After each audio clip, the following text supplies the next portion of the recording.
Fluoride is this sacred cow, not to be touched. It's like mom's apple pie and all American good and safe, and you don't question fluoride.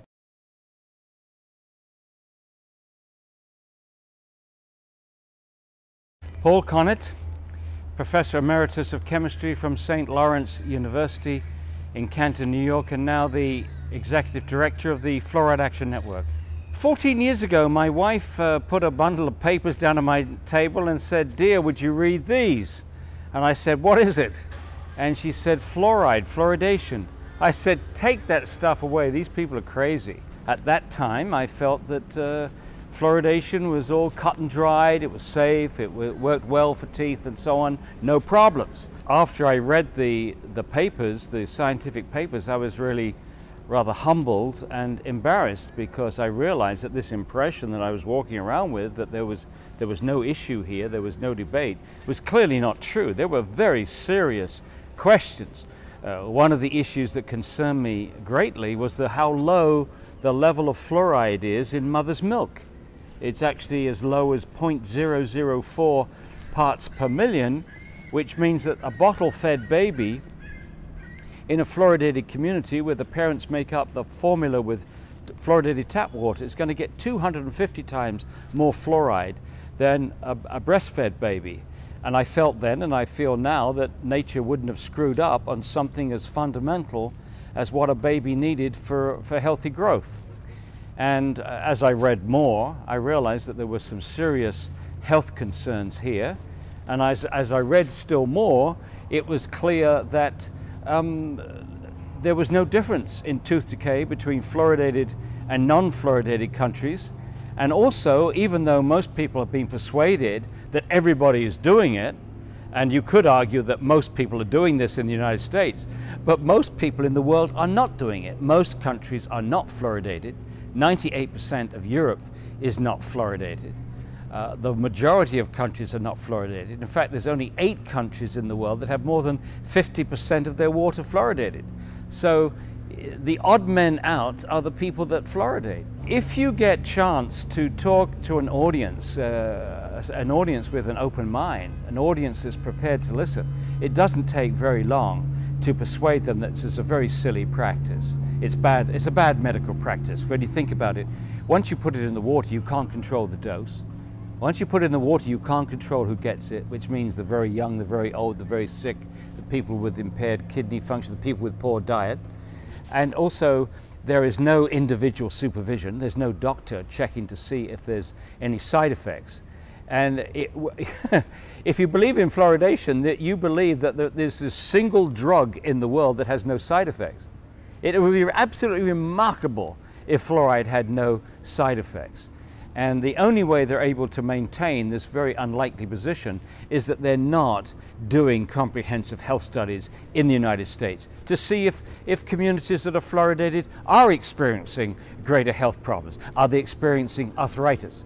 That's important because there is an increase in arthritis in the United States, and we know that the first symptoms of fluoride's damage to the bone is just like arthritis, pains in the joints, in the bones themselves. Another thing that's associated with fluoride is lowered thyroid function. Again, we have a huge epidemic of underactive thyroid gland in the United States, with symptoms like lethargy, chronic fatigue, depression, obesity, and so on. All of these things are all around us, but nobody is checking to see if there's any relationship between people drinking fluoridated water their whole lives. By the way, that's another reason why fluoridation is so preposterous. You are giving a drug to people for them to drink every day of their lives for the rest of their lives. I mean, it is, quite frankly, it's one layer of preposterousness on top of another. And to top it all, to make it a very clear case of bad medicine, you're not giving people informed consent. You're allowing a whole community to do to everyone what an individual doctor can do to no one. An individual doctor cannot force a patient to take medicine. They are required to tell them the benefits and the downside, the side effects. And once the patient has heard these, then they are supposed to make up their own mind. We haven't given our consent to this. To me, it's the height of arrogance. We are meant to believe that just because they put on a white coat and tell you that well, they're the experts, that we have to take this medicine. It's absolute nonsense. And the other thing which is preposterous about this is a dentist has skills on teeth. We go to dentists for them to drill and polish and do other things with our teeth. Those dentists are not trained. They're not specialists in the brain, in the bone, in the thyroid gland, in the lung, in the kidney, into hypersensitivity, into margin of safety analysis, into risk assessment, in toxicology. They don't have any of the skills which will enable them to go to the public and say it is safe. They haven't done the reading, they don't have the skills. It's as I say, it's the height of arrogance. The Centers for Disease Control and Prevention only has one division involved with the fluoridation issue, and this is the Oral Health Division, about 30 staff. If you look at their qualifications, they're nearly all dentally trained, and their function is to promote fluoridation. It's been the policy of the US Public Health Service to endorse fluoridation and promote fluoridation since 1950. And all they're doing is to promote it. And they do it very aggressively. They send their personnel to state legislatures and support mandatory fluoridation. So they're very aggressive and enthusiastic about this practice, and they promote it. And therefore they have a huge conflict of interest when it comes to a question of whether this practice that they have promoted for 60 years, whether they have a conflict of interest when they tell you that the process is effective and safe. This is what is very peculiar, because as the evidence of effectiveness gets weaker and weaker, as they admit now that the mechanism, they got the mechanism wrong for over 50 years. For over 50 years they thought that the baby had to swallow the fluoride and the fluoride would be incorporated in the growing enamel. So when the teeth erupted through the gums, they would be harder and more protected against acid attack. They now say no, that doesn't work that way. It works topically, it works from the outside of the tooth. So they've changed the mechanism. Well, as this evidence for lack of benefit and the evidence of harm gets stronger, they seem to want to fluoridate more. They seem to, right now, they want to introduce mandatory fluoridation in Oregon, in Pennsylvania. They've talked about Massachusetts. They've just got it through Louisiana. They've just got it through Nebraska, mandatory fluoridation. In Australia, they've just got mandatory fluoridation through in Queensland. In Victoria, they're forcing it on communities without even giving them a chance to vote on it. And it's puzzling why they continue to promote this so aggressively. And a lot of people have asked, you know, where's the money in this? Follow the money.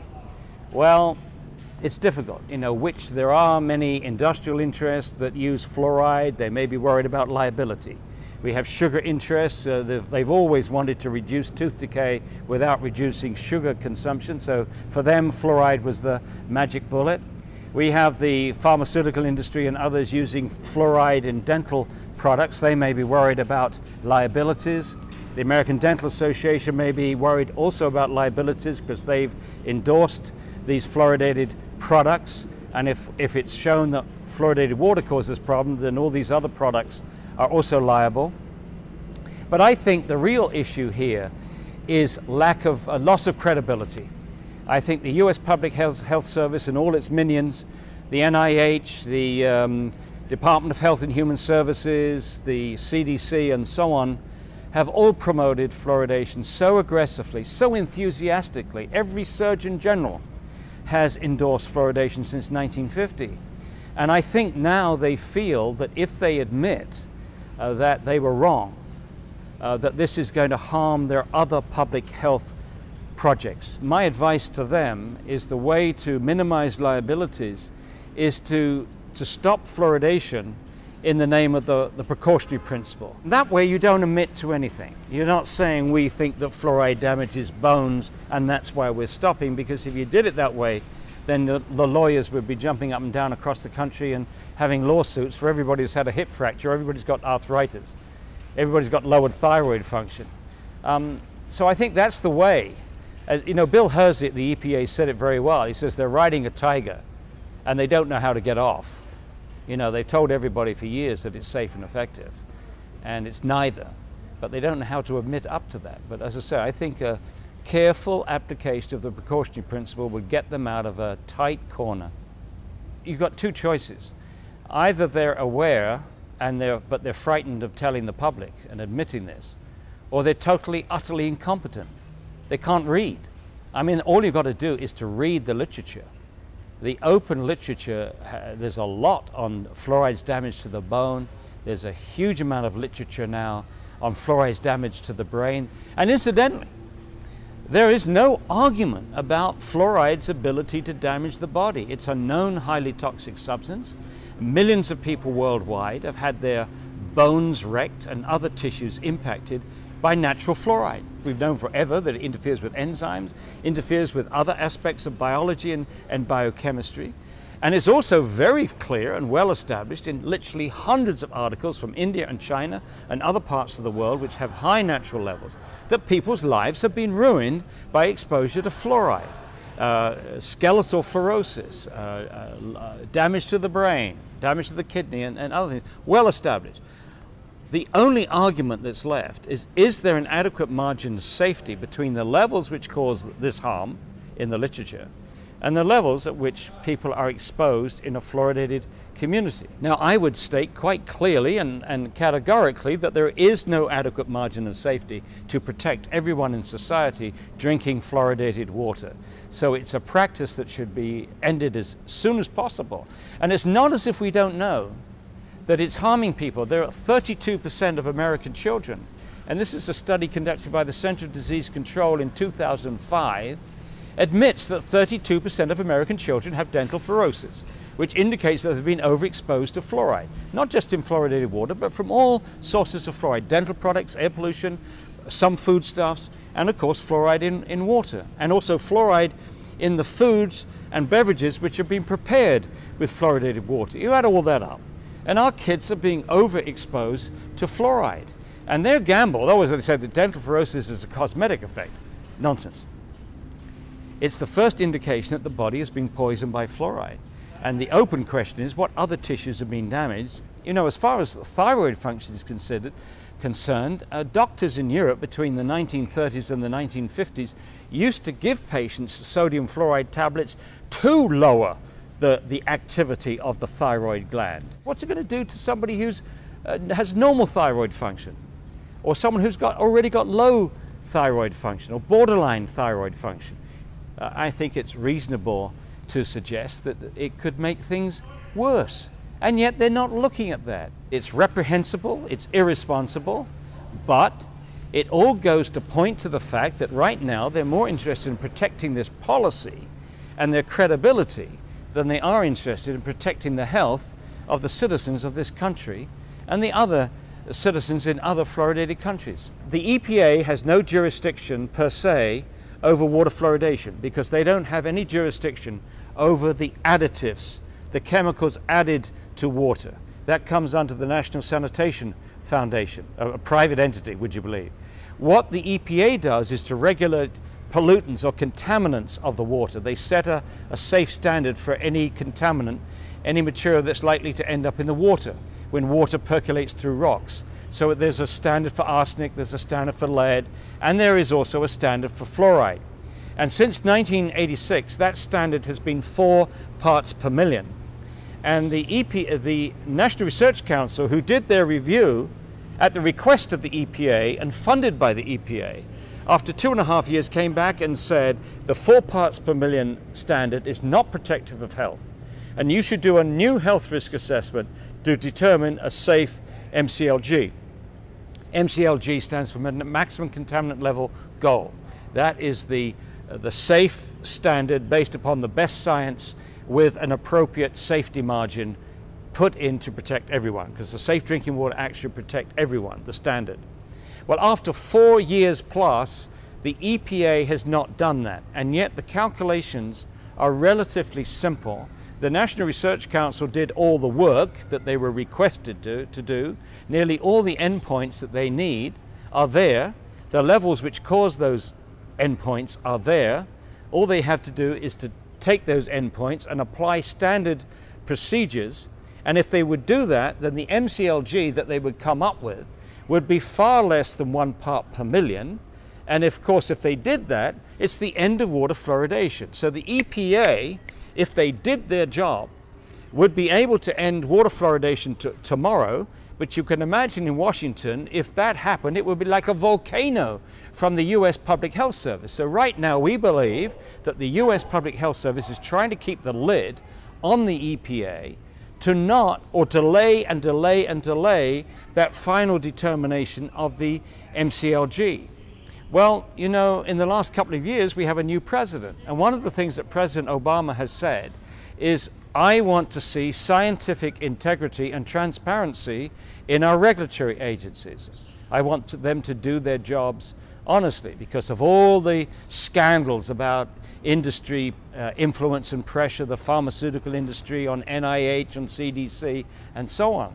And so what we need is for President Obama to match this beautiful sounding rhetoric with reality, and the quickest place to do that is with the EPA. So we need President Obama to say to the EPA, do your job. Do your job scientifically, do your job honestly, let's have a safe MCLG. And one extra thing, I will protect any scientist at the EPA that does this honest job. You will not be fired under my watch. You won't lose your pension, you won't lose your promotion, you won't be fired, you won't be harassed or penalized in any way. And it's sad to have to even suggest that that might be necessary, but we've had situations in the past where scientists of the EPA have been fired because they were outspoken on aspects of fluoride's toxicity. So there we have it. We could be ending fluoridation tomorrow if the EPA did its job, or even more importantly, if the President of the United States instructed the EPA to do its job and protect the American people, and instead of trying to protect the backsides of the bureaucrats working in the US Public Health Service.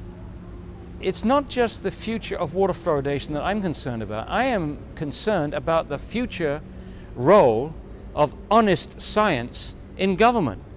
And I think that's the serious thing. When you drive a wedge between honest science and public health policy, and the public's trust, I don't think we can afford to lose any more the public's trust on our agencies. I think the public has lost trust in politicians. I think now everybody believes that politicians, spin things. They have agencies, PR firms, which spin everything. But I think the average citizen expects, and certainly has the right to expect, that the bureaucrats that are working in these regulatory agencies do not spin, do not massage the data, that they do everything honest that they can, so that when they provide the reports to the political leaders, the leaders have the best science in front of them. They shouldn't be provided reports which have been spun by external interests. In our case, spun by the dental lobby, or spun by the people that don't want to give up this practice from the US Public Health Service. So now that we have a politician who claims that he wants scientific integrity, we need that to be demonstrated. We need it pretty quickly so that we can begin to regain the trust of the American people in the EPA, in the FDA, in the CDC, in the NIH, and all the other agencies, that it's our money to protect them. If they want to go and work for industry, let industry pay their wages. But as long as we're paying their wage packet, we want honest science. If you don't have honesty in science, you don't have science. And if you don't have science, you really don't have a credible public health policy. The Canadian Dental Association is on record as recommending that patients do not use supplements for fluoride for babies. The ADA recommends that parents not use fluoridated water to make up baby formula. They haven't made much of an effort to get that information to the public, but it's very clear that they have conceded that the major benefit of fluoride is topical, not systemic. Meanwhile, they also know that the dental fluorosis is a systemic effect, and we also worried about other effects. So why on earth would you expose the baby's developing tissues to a known toxic substance for which the benefits of the treatment are topical, and you've got other methods of achieving it, and for which all the risks are systemic. It simply does not make sense. And if a doctor recommends that, then they should be told very politely, you should go and read the literature. Simply read the literature. But unfortunately, the doctors and dentists, by and large, are extremely busy with their practices, and they don't have time to read the literature. And rather, they simply rely on recommendations by agencies and associations which have, if you like, a stake in promoting this practice. The ADA is very much involved in this, promoting this practice, and so is the CDC. So you're not getting objectivity from these agencies, but these are agencies that normally, and the AMA for that matter, the AMA takes its cue from the ADA. So the AMA takes its cue from the ADA, and the doctors take their cue from the AMA, the dentists take their cue from the ADA, and everybody takes their cue from the CDC. And the only way out of this is for doctors, dentists, and scientists to read the literature. And after 14 years, I got so frustrated with this because it's so difficult to get this information out in sound bites, in letters to the editor, TV interviews, and so on, because they won't debate it publicly. I mean, I'm not making this up. It's in the literature. There's been some extremely important cases, and I will give you 3 of them, of where people that have been aggressively, actively, professionally promoting of fluoridation and have read the literature and changed their position. The first one was John Cahoon, who was the principal dental officer for Auckland, New Zealand, and was a prime promoter of fluoridation in that country. And he went on a world tour, and he found out behind the scenes that the researchers were telling them they were finding no difference in tooth decay between fluoridated and non-fluoridated communities. And he had the grace to change his mind and actively work against it. Same with Hardy Lineback, who was the former president of the Canadian Association for Dental Research, was a spokesperson for the Canadian Dental Association of Fluoridation. He did the same thing. He read the literature. The thing that triggered it for him was discovering that the fluoride that they were using in water plants is not pharmaceutical grade that you get in toothpaste, but it is an industrial hazardous waste product which comes from the phosphate fertilizer industry, which is not allowed to be dumped into the sea. They allow us to put it into our water. So he's been very important. In fact, Hardy Lineback was on the National Research Council report I've referred to earlier. And the third person is Bill Osmondson, a dentist who practices in both Washington and Oregon State. He had promoted fluoridation for 25 years. He too read the literature, has changed his position, and now is actively working to help his colleagues and the public try to stop this practice. The people that promote fluoridation have had a very simple strategy for over 60 years. Their strategy is to keep scientists, dentists, and doctors away from the primary literature, away from the scientific literature. And they do that in 2 ways. One is they claim authority for themselves. They put on those white coats and they use endorsements. This agency endorses fluoridation. They give you about 100 agencies that endorse fluoridation. And so we're meant to believe that the overwhelming number of scientists and dentists and doctors, they all endorse fluoridation. So authority, they say, is on their side. But they don't back this up with solid science. And then they also buttress this with reviews. They get their dummy panels, self-selected panels, selected to produce rubber stamp reviews to demonstrate that fluoridations are safe and effective. But the one that got away was the National Research Council. This was the first one where we had a truly balanced panel, and they came back with serious questions which could eventually overthrow fluoridations. But the one half of it is that we are the authority, we have the endorsements. And the other part of their strategy to keep people away is to ridicule the opponents. We are supposed to be junk scientists. We get our information from the internet. We are emotional. We are anything but scientific. Which side is presenting the more solid scientific case, and which side is prepared to go public and defend that case in public and prepared to debate that case in open public debate? And you'll find the answer to those questions. It's the opponents of fluoridation that will go public. It's the opponents of fluoridation who make the science transparent and give all the references, and the opponents who will debate the issue in public. And it's the proponents who will not make the scientific studies available, will not support the studies that haven't been done, make sure that they do get done, who won't go on a public platform and debate this issue with us. In February of 2003, the US EPA invited me to debate the issue in Washington at their annual science fair, which goes on for a week. They always have one controversial issue which is debated. And right away I said, yes, I'll debate anybody. They spent the next 5 weeks trying to find one person from either the ADA or any of the agencies that endorse fluoridation in the United States. They couldn't find one single person with 5 weeks' notice to come to Washington and debate this issue in front of the EPA and the public. Not one, not one. It gives you some idea. The irony, isn't it? I mean, one of the things that they have to do is to come to the public with enormous confidence. I mean, when you're promoting public health, you cannot show any deviation from total confidence. You can't come out it half-hearted.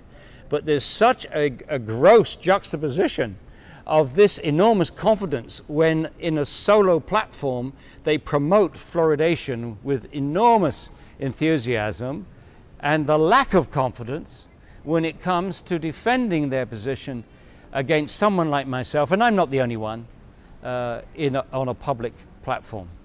I don't think the ethics is complicated. I think the notion of using the public water supply to deliver medication is so preposterous, and denying informed consent to everyone that's not difficult. I think everybody can realize quickly. Ask any pharmacist. Would you ever deliver medication where you couldn't control the dose? No. Would you ever deliver medication and give it to everybody, regardless of age, health, or what have you? No. Would you ever give a medication which hasn't been prescribed by a doctor? No. Would you ever give medication that doesn't have a doctor's supervision somewhere to check side effects? No. Would you give medication without the patient's informed consent? No, no, no, no, no. So that, I think, is very straightforward. This is bad medicine, and it's bad ethics. And the AMA is very, very clear about the necessity for getting informed consent when you're giving drugs to people. How many arguments do you need before you say, no, this is not a good idea? We know we've never done it with anything else. We've never used the public water supply to deliver a vitamin, to deliver heart medicine or aspirin or many other things, statins. There are many other things where maybe some doctors would want everybody to get a small dose of these drugs or vitamins, but they've never ever done it with anything but fluoride. Fluoride got in there early, but it never established a precedent for doing it with anything else. And I think that tells you a lot. To demonstrate that a substance is a nutrient, you have to starve the animal or the human being of that nutrient. You have to remove that nutrient from the diet and then demonstrate that some disease happens because the animal's not getting enough of this thing.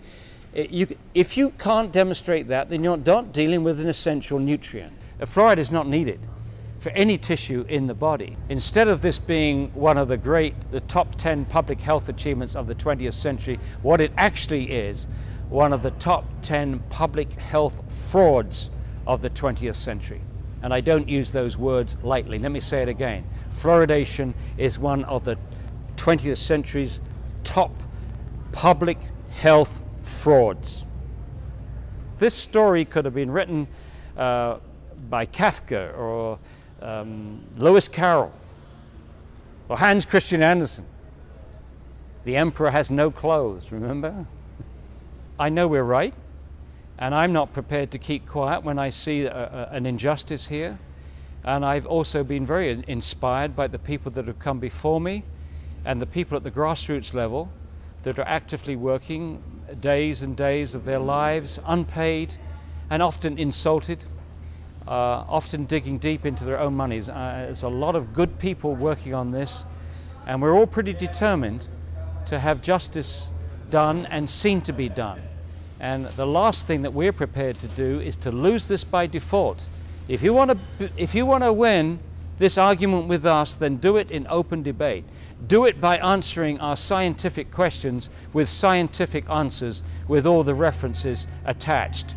Under those circumstances, if those arguments are stronger than ours and we've been based on wrong science, if we've made mistakes and we're wrong, then I'd be glad to admit it.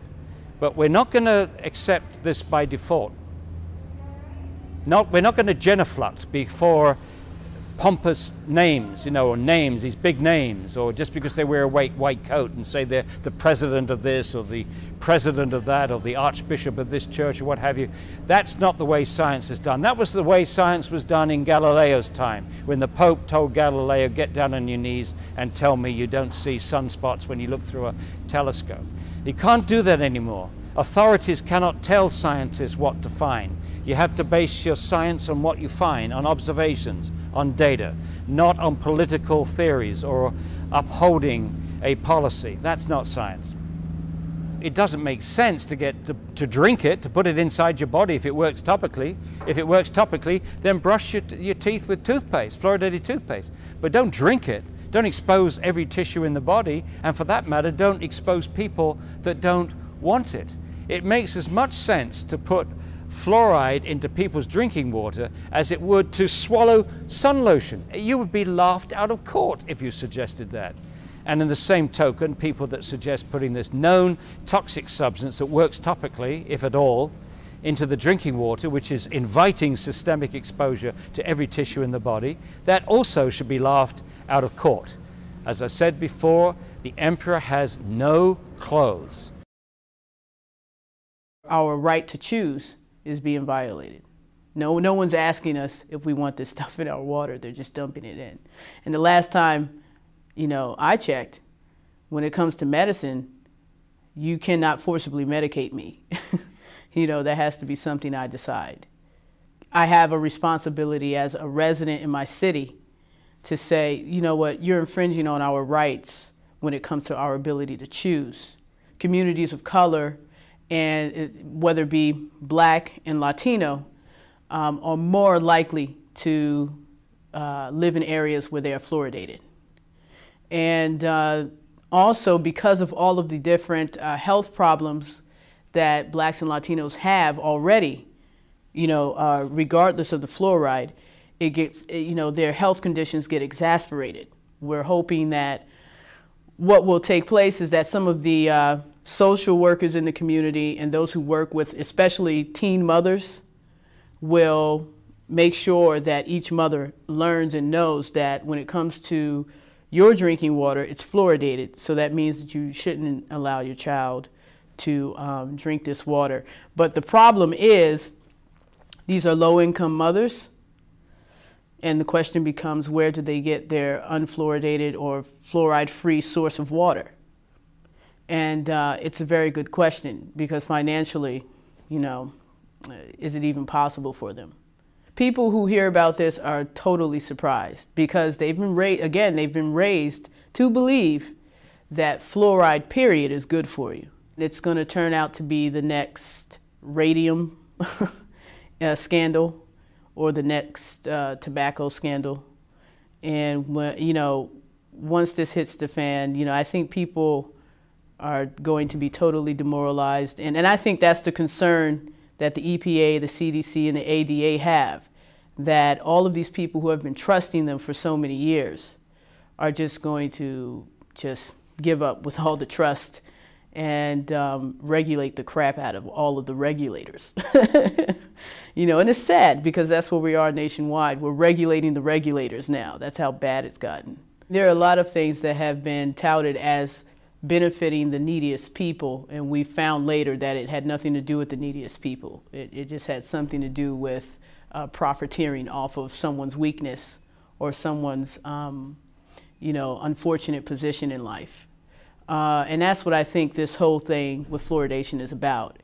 It's about manipulating people's heartstrings. If they are really concerned about poor children not getting the dental care that they need and they need access to fluoride, then just give, donate some money to the city so they can buy tons of toothpaste, and I'm sure we'll be able to pass it all around, So, this has nothing to do with the needy children in city areas. When I was in dental school, of course, I was taught how wonderful it is. Oh, it's great, it's good. It prevents cavities. Community water fluoridation is the cheapest, most cost-effective way of preventing tooth decay. And I just bought that because what do I know? I'm just a dental student. I expect my professors and teachers to know more than I do. And so I just accepted it. And then I started looking at the chemistry of it and researching more about fluoride. And then it became clear that we've been manipulated. And then the book, if you're familiar with the Fluoride Deception by Christopher Bryson, that's when I became aware of the history behind the fluoridation of water in this country. What we've been told wasn't true. And then again, you start looking at the studies and thinking about it. The systemic effect of fluoride on your teeth, it just doesn't happen. So when I started, again, putting all of it together and looking at it, it was really clear that we had been misinformed. And the problem with it over fluoride is that the dentists themselves have been so indoctrinated that so oftentimes they reply or retort with some sort of dogma. Frankly, I think most of the dentists have not educated themselves on this issue thoroughly enough. I think what you tend to see is everybody getting up and they're just parroting and saying what they've been told with very little thought or examination. And so it must be good because all these other people say it's good. Well, look at the science, look at the chemistry, see if it makes sense. Some people have called it a protected poison, and the reason for that, I believe, is that manufacturing, quite frankly, needs it to produce and make a lot of things. The trouble is they come up with a toxic waste and they have to get rid of it. How nice to be able to sell your garbage to communities and put it in the water. Why are all these brave and courageous people, standing up to this Goliath and saying no more? It's because the truth is what it is. I think that the body of evidence claiming fluoride is bad is generally summarily dismissed by the bulk of the profession as just BS or, bad information, bad source. No point in looking at that. We already know the truth, dogma, dogma, dogma. My belief is if the dentists themselves really started looking at the information independently, they might be a little unhappy with organized dentistry. At one time I thought that I could bring this problem up through the system, at least get my colleagues to look at it, and I got shut down, and so that told me that, supposedly there's a way, it seems to me there should be a way for a member to bring up something that's not working, and the group of us should sit down and examine it. But that just doesn't happen. So I think the only way things are going to change is if pressure comes from outside the profession, by citizens and other organizations, other dentists who know the truth. It's really sad that we can't clean it up ourselves, but again, I think that's because if all of this were to change, it's going to influence the income stream for a lot of people. That puts a lot of pressure on continuing to do things the way we do them. So, yeah, there's a lot of pressure there. The substance they want to put in, or typically put in, hydrofluorosilicic acid, has lead and arsenic in it too. So you're going to add more lead to the water that's there. And in addition, the chemistry of fluoride is such that it pulls lead out of the pipes. So here you have a situation where fluoride's pulling more lead out of the pipes, so it's releasing lead to the community. Well, in this community, I think I'm the only dentist that's anti-fluoride. I'm the only one who's willing to be vocal about it. There may be others that secretly believe that, but they're not willing to come out of the closet. So I'd say it's very much a minority. I've had discussions with my classmates at times from dental school, and at first there was general disbelief that it could even be true, but now at least one of my classmates is willing to acknowledge that, gee, maybe what you have to share could be right, because I've examined health and nutrition with Dr. McDougall, and he says the same thing about nutrition and physicians. So maybe you are right, but I think that you take a position like I do, and it puts you at a lot of risk. And I don't think most dentists are willing to do that. I don't even want to be in that position. The problem is that I've been raised also to do the right thing, and a belief that that most people want to do the right thing. I find this appalling that we're in the position we are. It's just unbelievable. Well, you're killing a sacred cow. I mean, fluoride's good. Fluoride's good. You know, fluoride's good. And for you to say otherwise, are you crazy? Fluoride's good. You know, it's dogma, dogma, dogma. I mean, how can you think otherwise? We've been taught it's good. You know, you're just one of those quacks, those crackpots.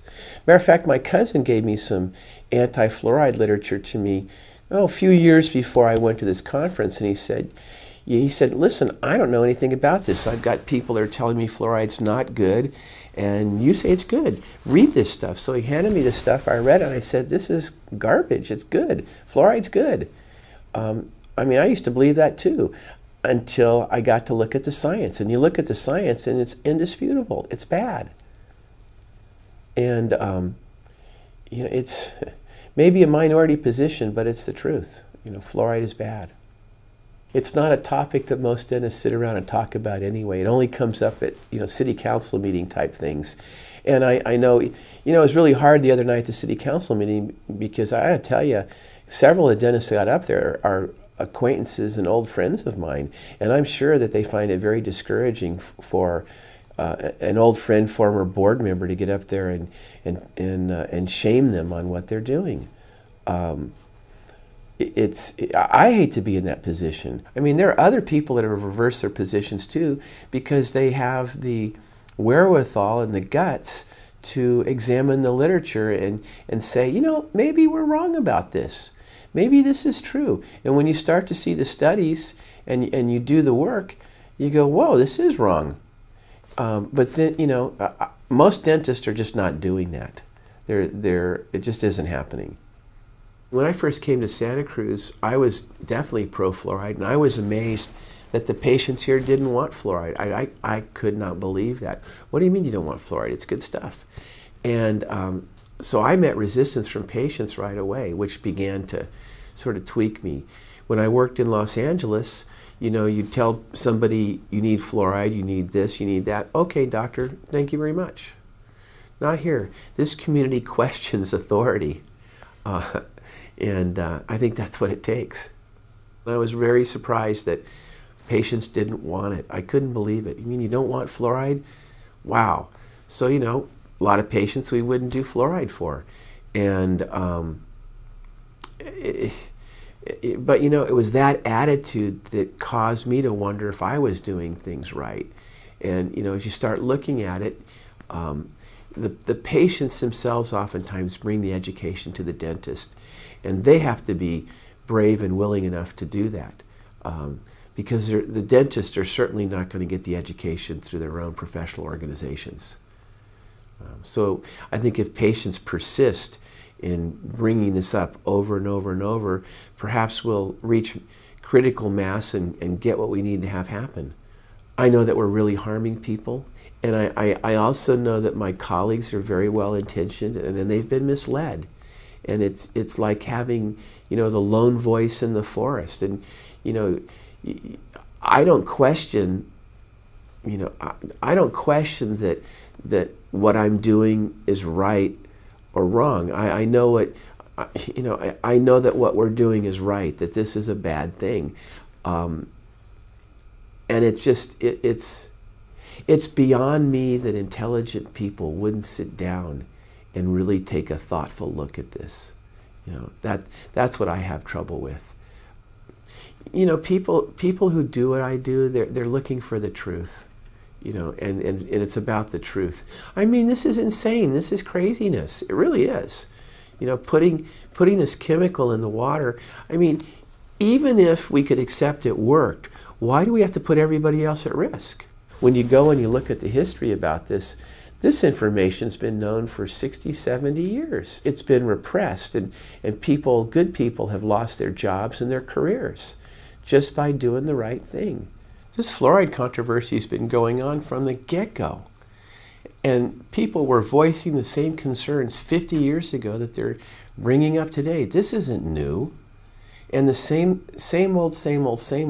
It's just that the people who want to push this through have just gotten more clever at shoving things through on a legislative basis, and continue to provide more disinformation. Have I ever debated anybody who was pro-fluoride? No. You know why? They refuse to show up. That's how they deal with it. They don't show up. They can't debate it. You're not ever going to get anybody in the same room with David Kennedy to debate fluoride. I'll tell you that right now.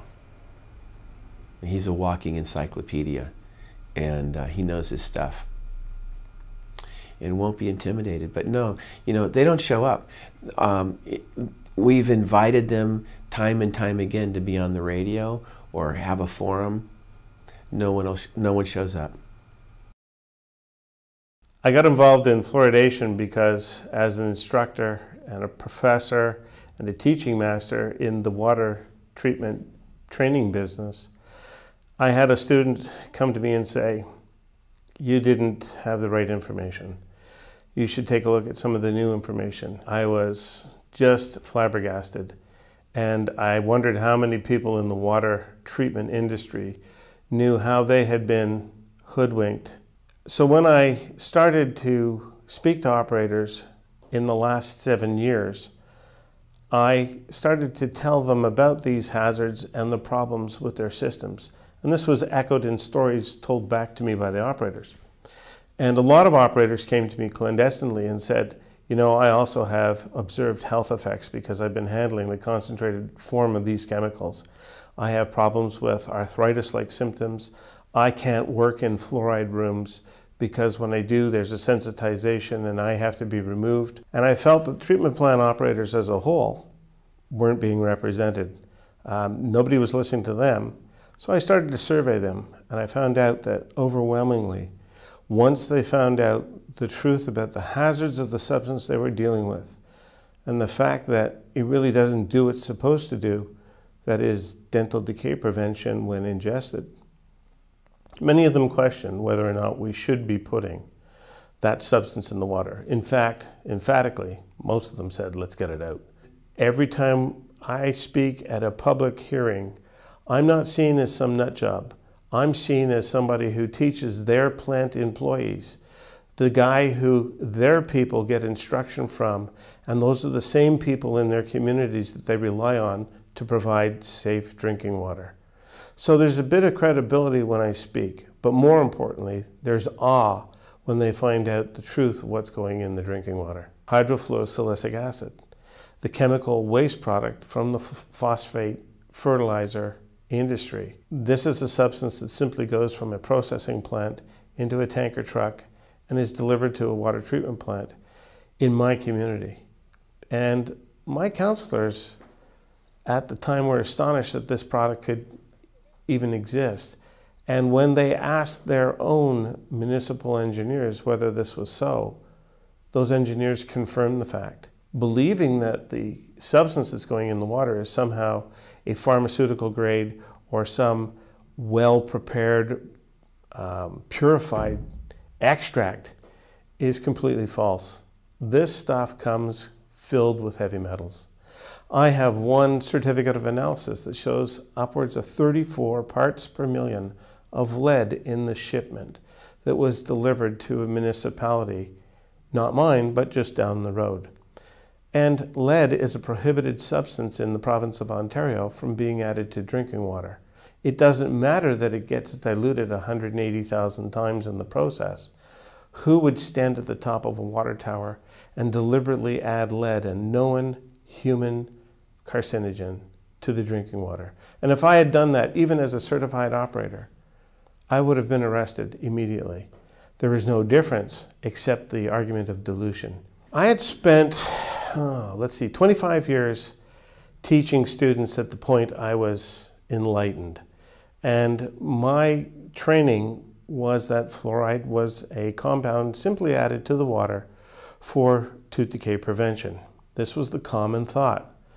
The problem with that is all of the books that were used to educate operators on drinking water treatment processes all said the same thing, and it was as if they came from some sort of scripted source. In 1995, I wondered that perhaps we should have more fluoridation throughout the province, and I began a exploration of the possibility of providing courses to teach operators how to fluoridate the water. Now it seems incongruous, but at the time it was something I was exploring.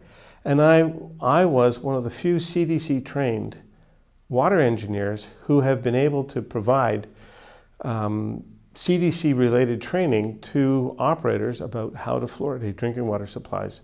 So I wasn't speaking from a point of wilderness. I was speaking from a point of authority with the CDC information fully indoctrinated into my being, going out talking to my students, which were the treatment plant operators. People tended to trust the expert. And the problem with trusting the expert is that if the expert makes a mistake, those people end up having a mistaken belief. And that's exactly what happened. I used my CDC training to advocate for fluoridation, only to find out from one of my students that I was all washed up. And more importantly, that student was graceful enough to tell me that I was full of crap. And better than that, I realized that perhaps I didn't have everything that I should have had in my armory of information to teach, that I had to go back and learn more. And when I did, I found out I was wrong. And there's nothing wrong with being wrong. The greater wrong is not correcting it. And that's what I'm doing now, and that's why I speak out about this. Like everything else, when you find out a truth that's unsettling, I was deeply embarrassed about the crime I had committed, an educational crime I had committed for the previous 20 or so thousand students who had heard that fluoridation was fine. And there's a deep-seated feeling to undo that piece of information in the minds of those individuals. If I could go back in time and extract that chunk of information from their mind and replace it with what I know now, I would feel much better. Fluoridation tends to be a belief system. And in order to have a belief system, you have to have a creed and you have to have faith. And the creed has been established by the simple words of safe and effective. The faith is established by trust us, we're the professionals, we're the doctors, we're the health professionals, we know better. The reality is, once you start to pick away at the basis for the creed, suddenly the faith is eroded. And I suppose my job is to change the creed to the point where the faith's eroded enough that people will abandon the faith, and it'll be one of those faith systems that dissolves away into history. I think water fluoridation's days are numbered. This practice is really a post-World War II practice. The practice of using asbestos, the practice of thalidomide, the practice of leaded gasoline, the practice of numerous other chemical experiments that came from rapid chemical growth. People accepted these modern technochemical developments on faith, without question. My argument with fluoridation in dentists is this. First of all, no dental authority that I've ever met is qualified to speak about water quality. And when we're talking about putting hydrofluorosilicic acid as an ingested fluoride product into our bodies through the stomach with a faint hope that it's going to do something through the saliva on the surface of the teeth without affecting any other parts of the body. This is just wishful thinking. So I have said publicly that if you show me a dentist who's qualified beyond what lies in the human body between the chin and the nose, I'll be glad to listen to them about water quality. But until that point in time, I'm not going to take my direction from dental authorities or dental trade associations or the dental unions about water fluoridation. When they step into the realm of water quality, they're in my world, and they're not qualified to talk about it. 99.5% of all of the fluoride that gets put in with the purported use of treating teeth passes right through into the wastewater stream and back out into the receiving environment.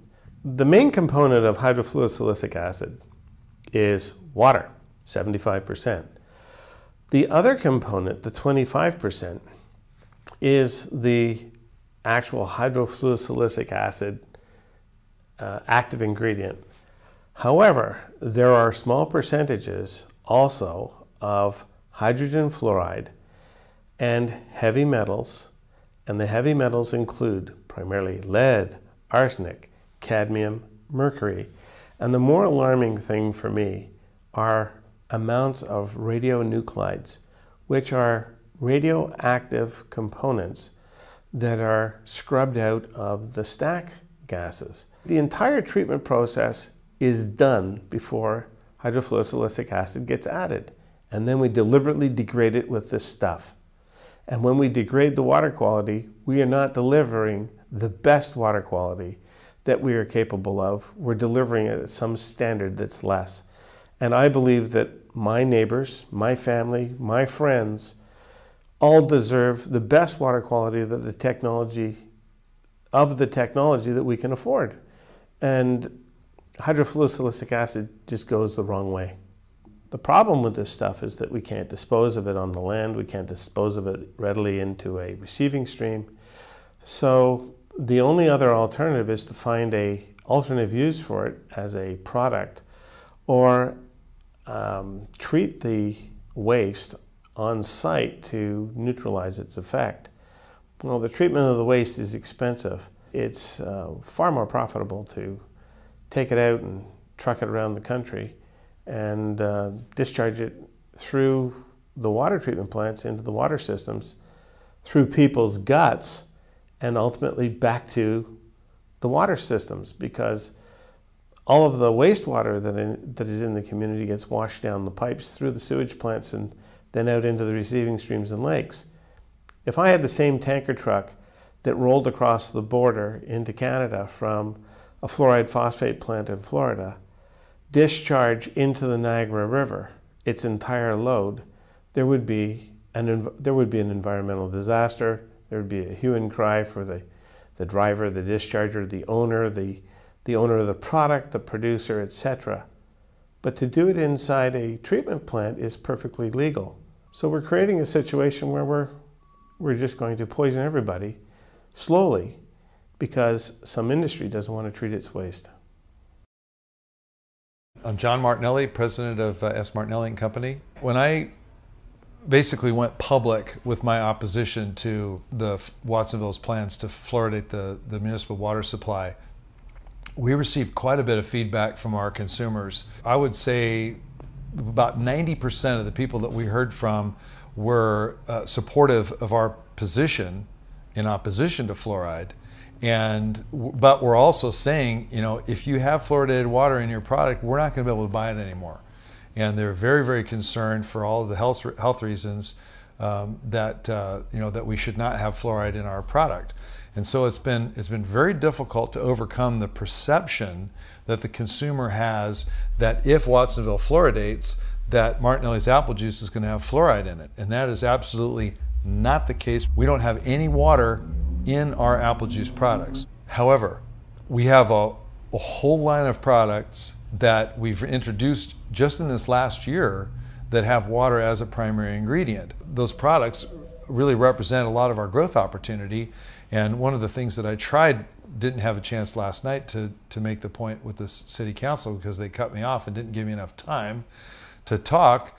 But one of the points that I wanted to make was a lot of our growth opportunity is with these sparkling lemonades.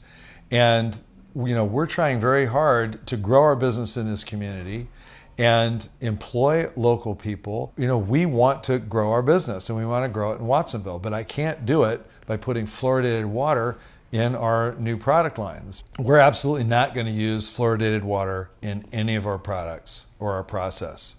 And so we're going to dig a well, and there's an aquifer that's 600 feet down called the Aromas Red Sands Aquifer, and it is pure as the driven snow.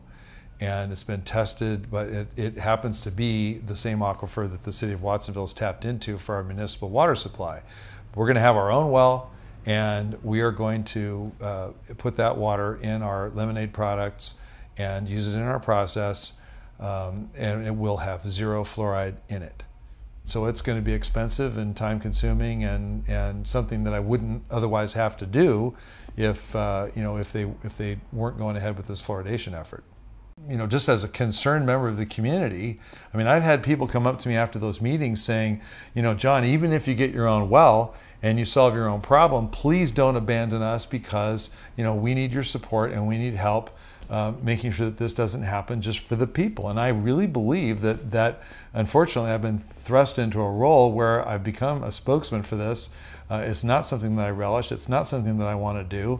It's not attention that I want to bring to our company because some people really react negatively. But unfortunately, because I do have the opportunity to stand up and speak about it, I find that I'm kind of obligated and compelled to do it because I believe that fluoridating the municipal water supply is just the wrong thing to do. January 2010, we received notice, and I'm going to say it was less than a week, that the council had a contract and they were ready to sign it at the next council meeting. And we were all stunned because literally years and years had gone by with apparently no action, no activity, and had no idea that Mayor Alejo was pushing this agenda of his along.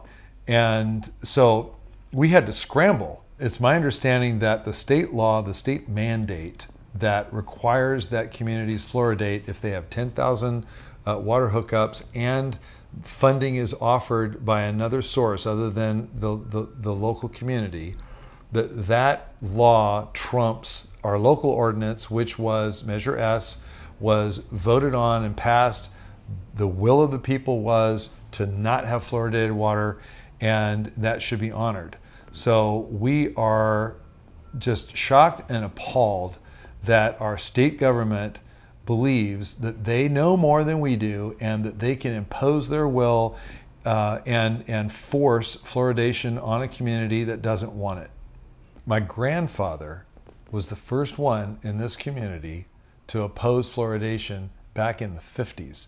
And that's why, during that meeting last night, they kept talking about, oh, we've been doing this for 10 years. Heck no, it's been over 50 years. And my grandfather funded the first campaign, and there was a vote of the people, and the will of the people was to not fluoridate. That happened back then. Then there was another one with Measure S. My dad was a major funder, majorly funded that campaign. And wrote a lot of the documentation, the ads that we ran in the papers and whatnot, and we were successful again at. In fact, that was the third time that the community had voted against fluoridation over that 50-year period. Personally, I've been aware of it as long as I've been on Earth because my family's been fighting fluoridation mostly for moral reasons, not so much as they relate to our business. That's come along more recently because of our new lemonade products where water is an ingredient. We have been fighting fluoridation because we believe it's mass medication and it's immoral for the government to do that. I've been raised with that. I believe it. I've also done my own research and have come to the same conclusions that my father and my grandfather have in their opposition to fluoride. And I agree with them. I think that there's even more evidence now than we had back then to suggest that it's really not worth the risk. I really believe that it's the wrong thing to do, and that our government is overstepping its bounds by forcing this product, this medication, on the community. So many of these public health professionals are obligated to carry that torch, and it's part of their sort of mandate that we're going to support fluoridation, the public policy of fluoridation, and no matter what. And so even though individually I don't believe they all really think that fluoridation works or that it necessarily doesn't have harmful effects, but they carry that torch because they have to. And it's really unfortunate that they use their position as health professionals, even though they don't have personal knowledge necessarily about the ills of fluoridation. When it comes to water fluoridation, I was completely blindsided. When 2 citizens and 1 counselor came to me in my hometown and asked me to help remove fluoridation from our municipal drinking water, I had no opinion, I had no bias, but I did remember thinking to myself, how tough could this be? I worked on some very difficult social activist issues in the past. I was burnt out. I wasn't looking for any other issues. And I made the mistake of believing water fluoridation would be an easy issue to deal with if we simply talked about the science. What I've come to learn is that of all of the issues I've ever volunteered to work on and committed my time to, water fluoridation is the most difficult, bizarre, Orwellian issue I have ever had to deal with. The pushback to suppress the truth is like nothing I have ever experienced before. One would think when investigating water fluoridation, we would only need to look at science. After all, we're not trying to affix blame. We're not trying to gain something from pointing up a mistake in the past. We're simply trying to make a good decision going forward. If we're talking about a scientific issue and health, and maybe even health benefit, why on earth would we not want to address science square on? Unless, of course, people are afraid the science is going to be too damning and too crushing to policy already in place. Why are we putting the cheapest industrial toxic waste into our drinking water if we really care about the health and well-being of our children and our children's oral health? Is it reasonable to have lead contaminants in hydrofluorosilicic acid? Why would we want to trade off our children's brains for healthy teeth? I mean, let's look at the real issues here. Let's look at the trade-offs that are before us and decide what makes sense. And to me, I think when people see the trade-offs and fully realize what's being used to fluoridate their water, it'll become obvious. We have dental lobby groups that have been bombarding us to say, trust us, we know what we're doing. Well, in our community, they've had 66 years to prove to us they know what they're doing, and they haven't offered up much science, and they haven't provided it when asked. The dentists clearly are not qualified to comment on systemic ingestion of anything. I think we're going to have to go to the experts on systemic ingestion, on toxicology, on the combinatory effects of various chemicals in water, and those experts will have the relevant facts and the relevant truth about those concerns which we're being asked to trade off against possible reduction of dental caries, which has yet to be demonstrated causally or conclusively at this period in time, 6 decades into water fluoridation. What we observe when we present proponents of fluoridation with science that calls into question the efficacy or even the safety of fluoridation is almost an immediate and overt denial that that science has any quality, even without picking it up and reading it. Running from science has nothing to do with finding truth. One has to wonder, why run from something if your science is so solid? Why turn a blind eye when sometimes your science doesn't bear out what you thought it should? It's always interesting to observe when promoters of fluoridation say, we introduced fluoride into the drinking water and dental caries rates went down, and it's because of the fluoride.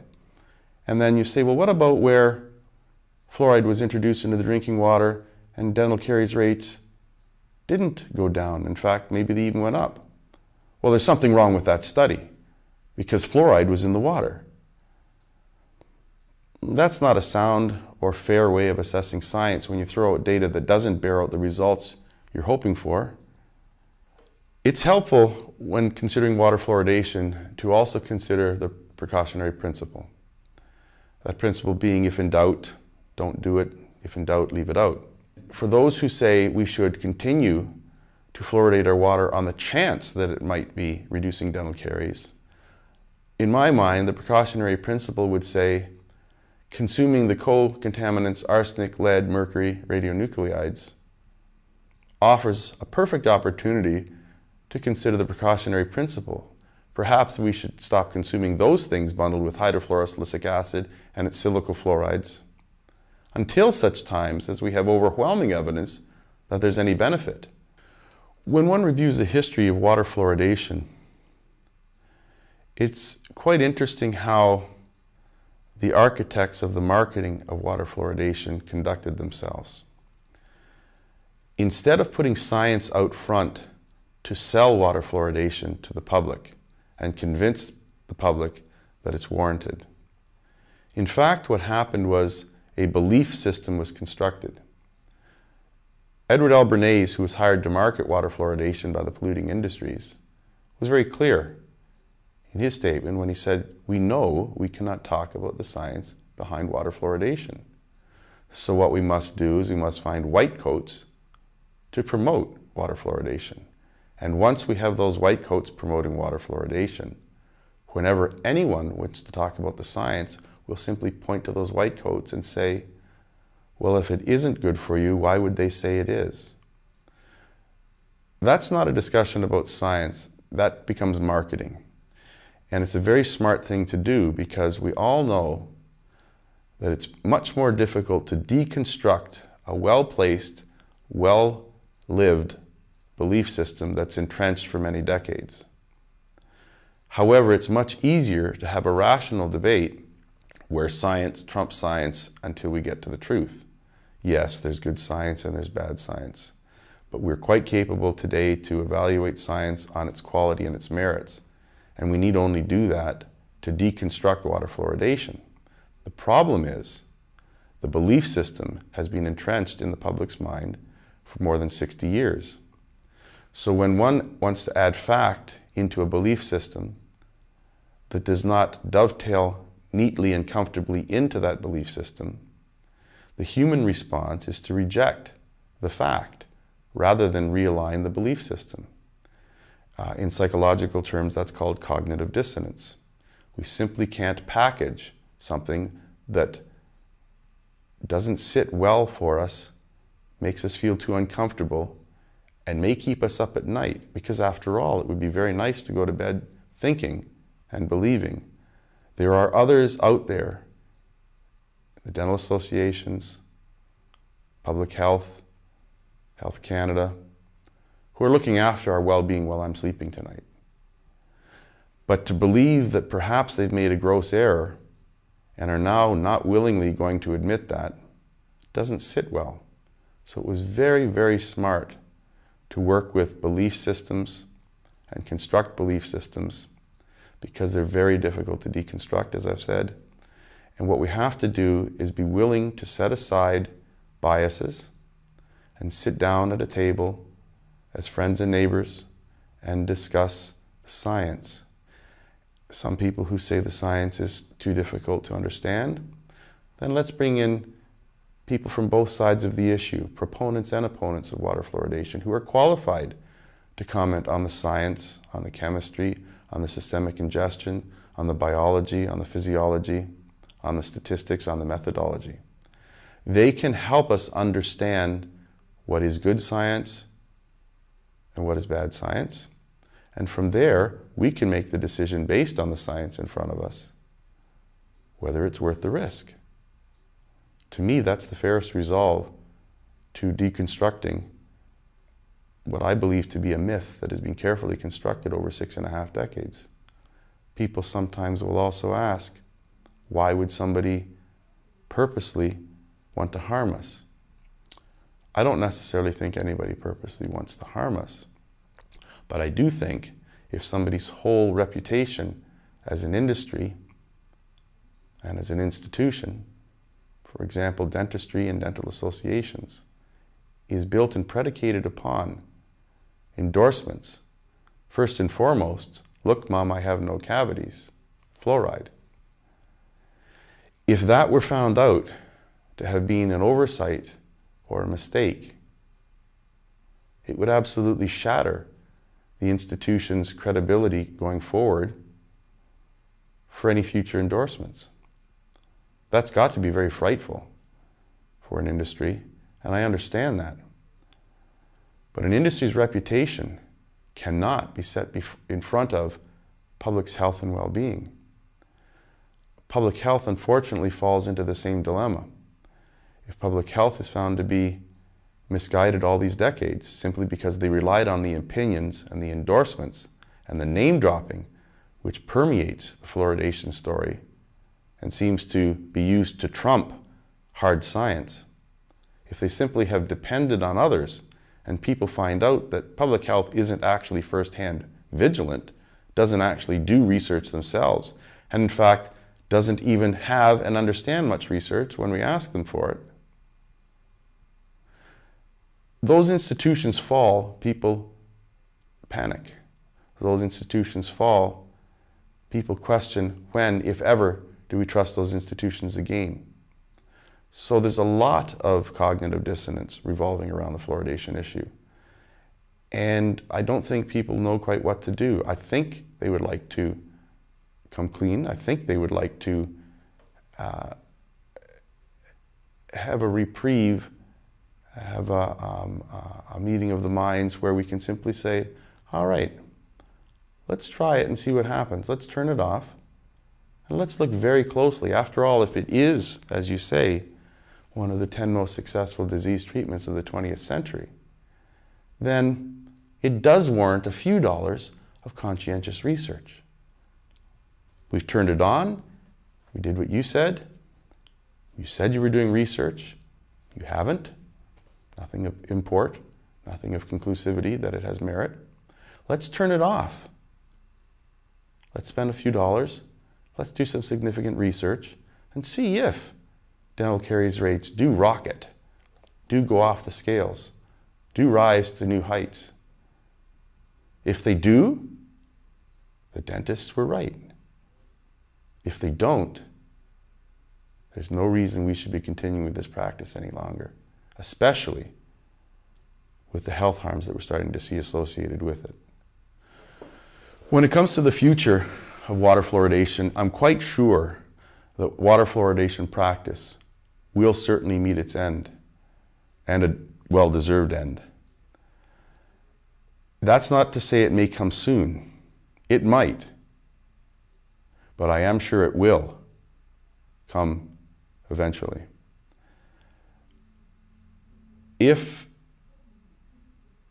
scientists were allowed to do unfettered research, publish for peer review, and would not suffer rebuke if their science happens to generate something less than positive in regards to water fluoridation, the public would be better served.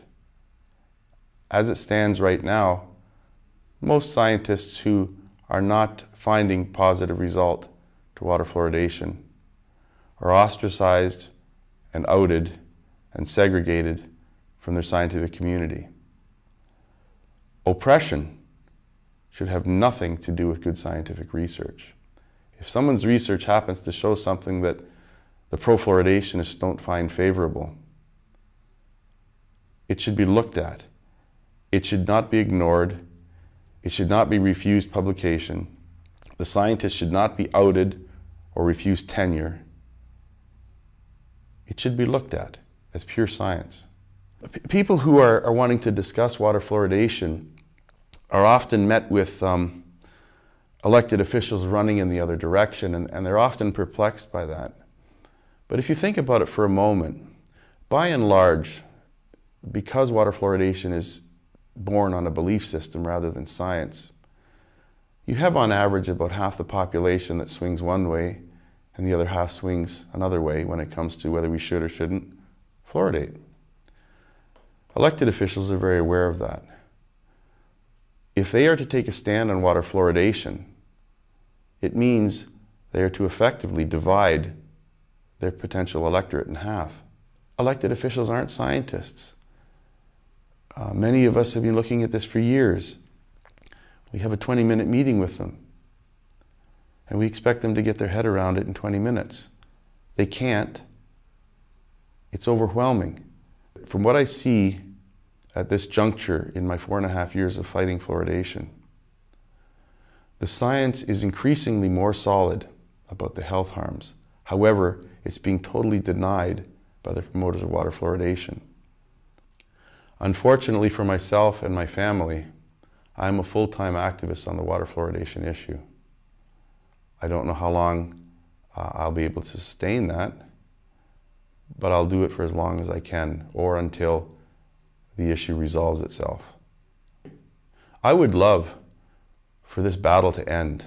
I would love to be able to pack up and go home, to go back to my family, to go back to my business, to go back to earning an income. I really hope that day comes soon. But if it does not, I have to persist because it is the right thing to do. I believe this is wrong. I believe it's harming people. I believe people aren't being told the truth. I believe the science is being suppressed. If I were to do nothing to try to change that, I'm no better than the people who are perpetrating that.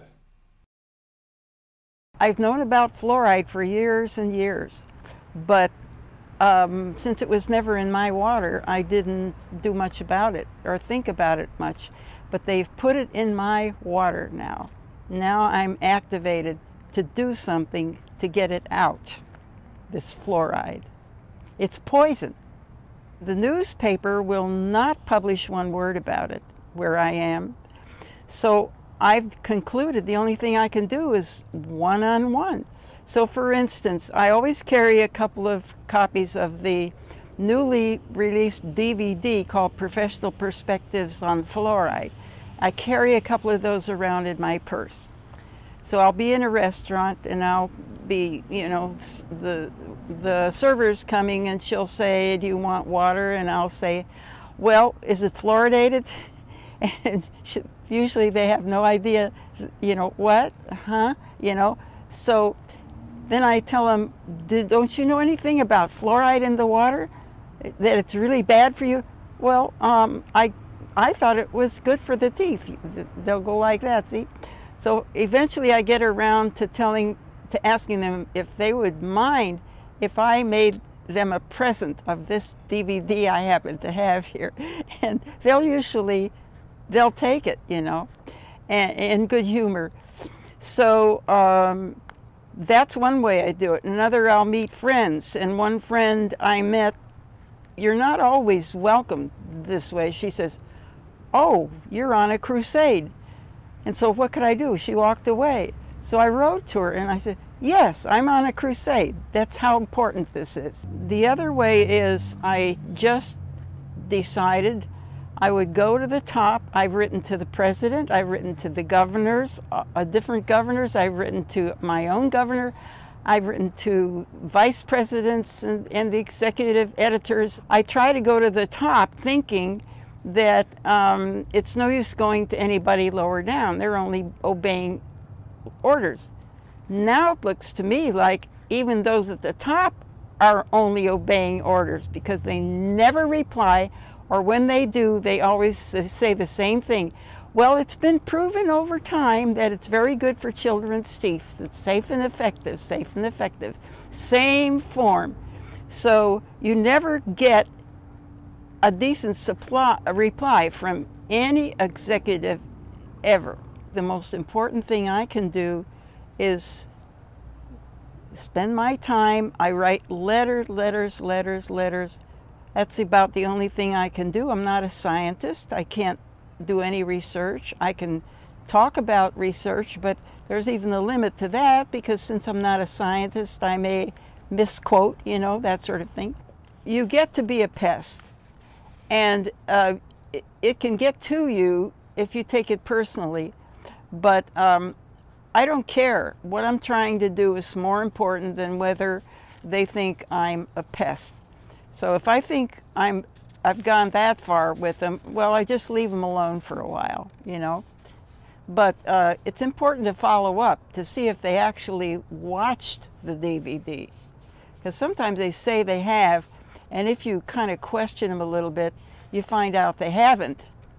When you first approach a person about fluoride and they don't know anything about it, what they usually say is, well, it's good for the teeth. They think it's good for the teeth. So then you have to counteract that. And that's when I offer to give them the DVD, where I'll say, you'll find out here that there are all these famous, well-respected scientists around the world who explain why they think it's a bad idea to put it in the water. And that's the way I approach that. I almost never find anybody who says, oh yeah, I know it's really bad. Never, never, not where I live. So it's always an uphill thing. However, I gave it to my dentist and he listened to it. And what did he do? He called my water department and they hooked him up with one of the engineers. And what did the engineer say? He said, this stuff is poison. Nobody should ever drink it. When he gave me that message, I was real happy. Then I, just by chance, got a brochure from another local dentist, a very nice brochure, explaining his program and how he considered his attitude toward his work as very forward-looking. And I don't know why I decided to do it, but I said, oh, well, he gave his email. I'll email him. And I said, you say you're a forward-looking dentist. I said, what's your attitude about fluoride? Well, he wrote back. Now, most dentists will not touch you. They won't answer or anything. The essence was I offered to send him a DVD. And with the DVD, I would always send a little extra stuff, you know. And when I sent that, he again wrote back and gave me a marvelous quote from Tolstoy, which explained that when a person has a belief like that, like the dentists do, even though there's lots of evidence that it's not correct, it's in their, he calls it, they weave it into the fabric of their lives. And they can't let go of it because they've been teaching it all their lives. They've been talking about it to their friends all their lives. And he's talking about educated people like dentists who believe that. And it's part of the fabric of their lives and they won't give it up. Now, he sent that back to me, which was really, really unusual. But he's obviously an unusual guy. So those are two dentists who got educated, were not afraid to read the material and get educated. The thing that bothers me the most about fluoride is that they don't ask my permission. You can't go out in your neighborhood and have coffee without knowing that that coffee has got fluoridated water in it. So your whole life is upset. You can't do that. You can't grow an organic garden in your backyard anymore because you're sprinkling it with the hose, and that's fluoridated water. You can't filter it out unless you are well-to-do enough to buy reverse osmosis equipment or distillation. because the carbon filters do not, this stuff is so soluble that it just goes right through anything. Carbon filters don't touch it. So if you can't afford reverse osmosis, then you can't have all your water fluoridated. You could buy a small one that'll do your kitchen, you know. But then why should I pay the water department? I pay my bills and they deliver the water, but I can't use it. I have to spend extra. It's very hard to get the dentist to change the way they think. There are, once in a while, ones who do, and then that's what keeps you going. My name is Bill Patnod. I live in Methuen, Massachusetts, and I've lived there most of my life except for service. The first time they wanted to fluoridate, Dr. An Wagner, an allergist, wrote this book, Tooth Decay. And he was the leader from that time on. And this guy was ostracized, he was put down, belittled by his professionals and other people. I went to the reference librarian and I asked her for information on fluoride, pro and con. I knew the pro, but I wasn't sure about the con. And I found out that after an hour that this was ridiculous. From the information that the librarian, the research librarian gave me, I said, this can't be. I found it so quick and it's so ridiculous. So anyways, I searched some more and I got a name of Dr. Phyllis Mullenix. So what happened is I just took my map out and I went directly to her house with the paper. They want to fluoridate Methuen, Mass. And I knocked on her door and said, geez, Doc, I'm here about this. She said, come on in. She's from Missouri, and what a nice lady. My head spun with all the information she had. And we brought other people to meet her from Methuen, and then hence the fight began with the remainder of Dr. An Wagner's group and new people who were fighting against it. And we beat it in 96 by 497, because it was beginning in 96, by 400 votes. And in, again, 2002, they brought it up, we beat it by 2,000 votes.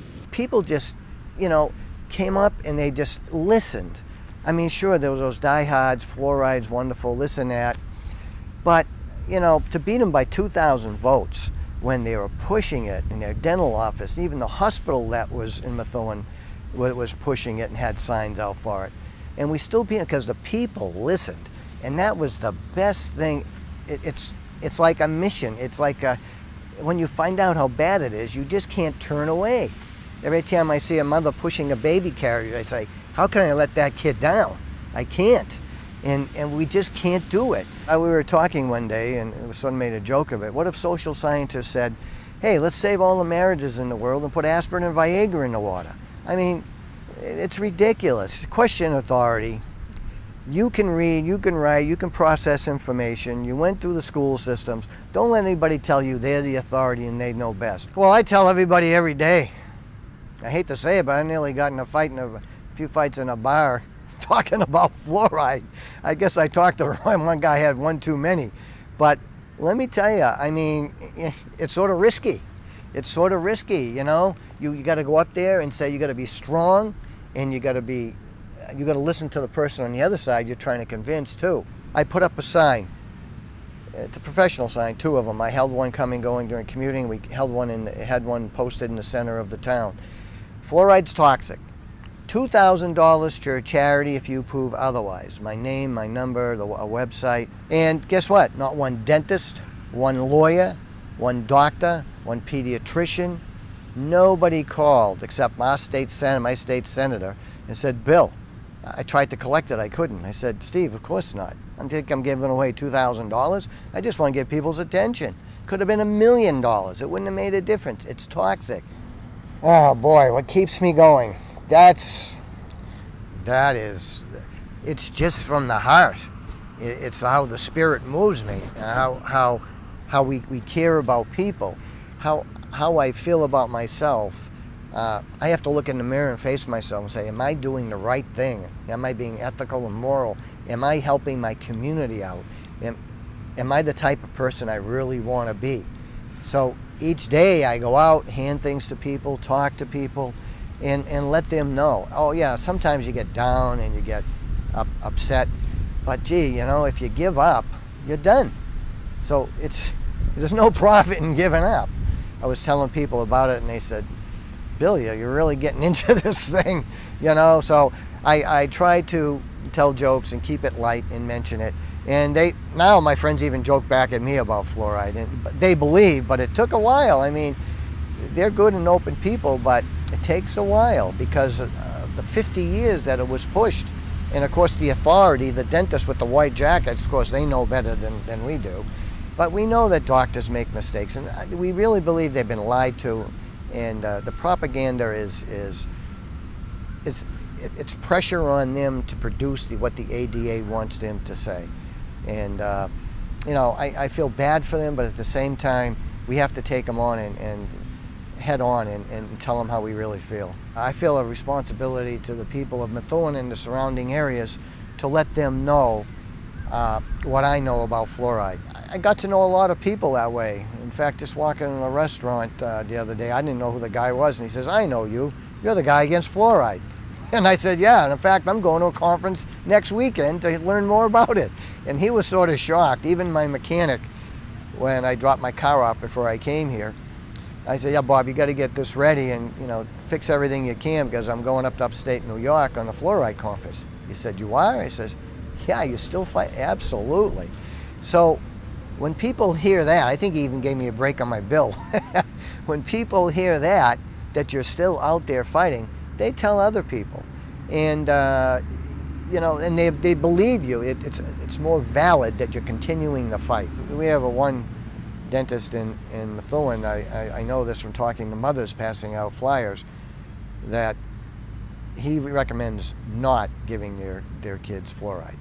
And that was so good to hear, but he will not come out against it, like, publicly. Well, from what we hear at these meetings and from dentists is that the ADA is really monitoring dentists who fight against this. And they put a lot of pressure on them to change their mind. You know, to save face, you know, I can't say why a professional organization who's supposed to have our health in the best interest wouldn't look into this when even dentists in their own ranks are telling people not to fluoridate. Why wouldn't they take a step back and say, well, let's look at this. Why would they have such a hard line on this, rigid line, that they don't want to hear anything, they know better, when even people in their profession are backing away from it. I don't know if money's involved, power is involved, control's involved, saving face is involved, but whatever the reason is, it is wrong. A lot more fighting. A lot more fighting. A lot more money being spent, a lot more confrontations, but I think we are going to win.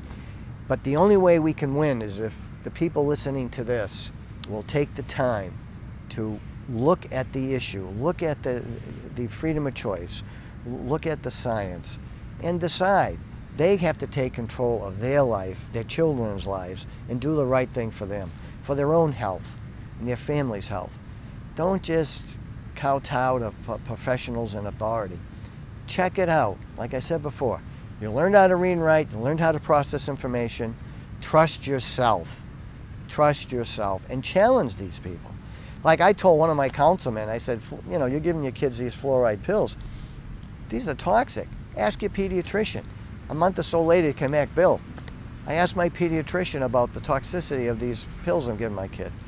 And she said, well, give it to your kid every other day, not every day. I mean, what is going on here? So he said, that's it. My kid's not taking any of that. I mean, it's incredible. It just is. He just asked the question.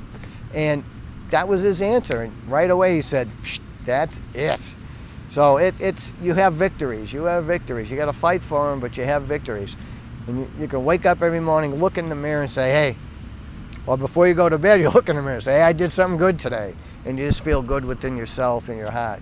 Well, if you just read the warning label on your toothpaste, boy, that's a persuader. Once you read it, it should just make you angry about not knowing about how bad fluoride is. If you swallow more than a recommended amount, which is pea size, you have to call poison control.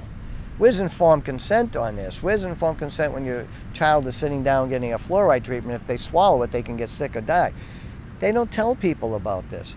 You know, dentists are professionals, and they go to school and they're trained. You only know what you're taught and what you're trained and what you're given and within the curriculum that you're taking. So if the propaganda is there about fluoride, well, they're going to, you know, definitely push it. Well, yeah, they say put it in the water because people aren't responsible enough to brush their teeth, or, you know, the poor people don't have like maybe good oral health habits. You know, the thing is that they can treat those people with about the same amount of money that we would put into the water fluoridation of your city or town. They could send the dentist, they could have dentists go to schools and work on these kids. You know, there are other options to that. Of course, people need to know how to brush their teeth, floss their teeth, and they have to eat correctly, you know, good nutrition.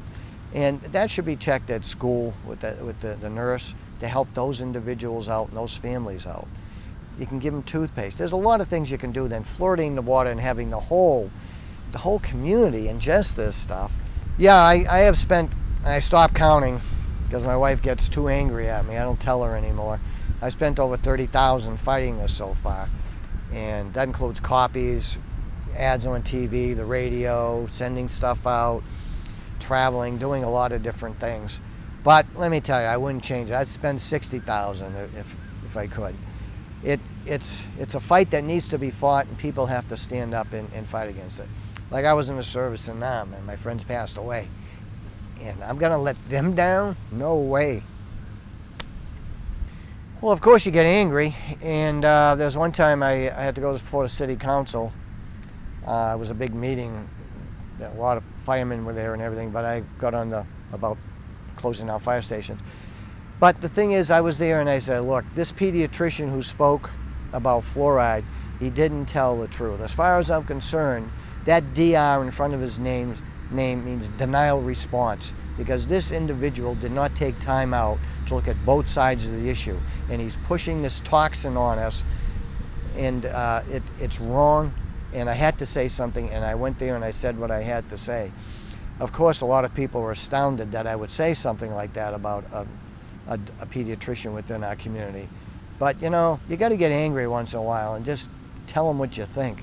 It's nice to be soft and bring the information to them, but sometimes you just got to tell them, oh, just like that. Denial response, that's all you know about fluoride. Just, you know, if the mantra is safe and effective, forget about it. You know, you got to get angry sometimes in a controlled manner and tell them how you feel. You got to get emotional about it sometimes, because if not, if you're monotone, they have to say you believe it, you feel it, it oozes from you. It's something that you're going to fight until you can't breathe anymore. Oh my God, yes, it has affected my family. Oh my God, my wife is upset. My daughter knows about it, and she's, in fact, I was holding signs one time with that fluoride sign.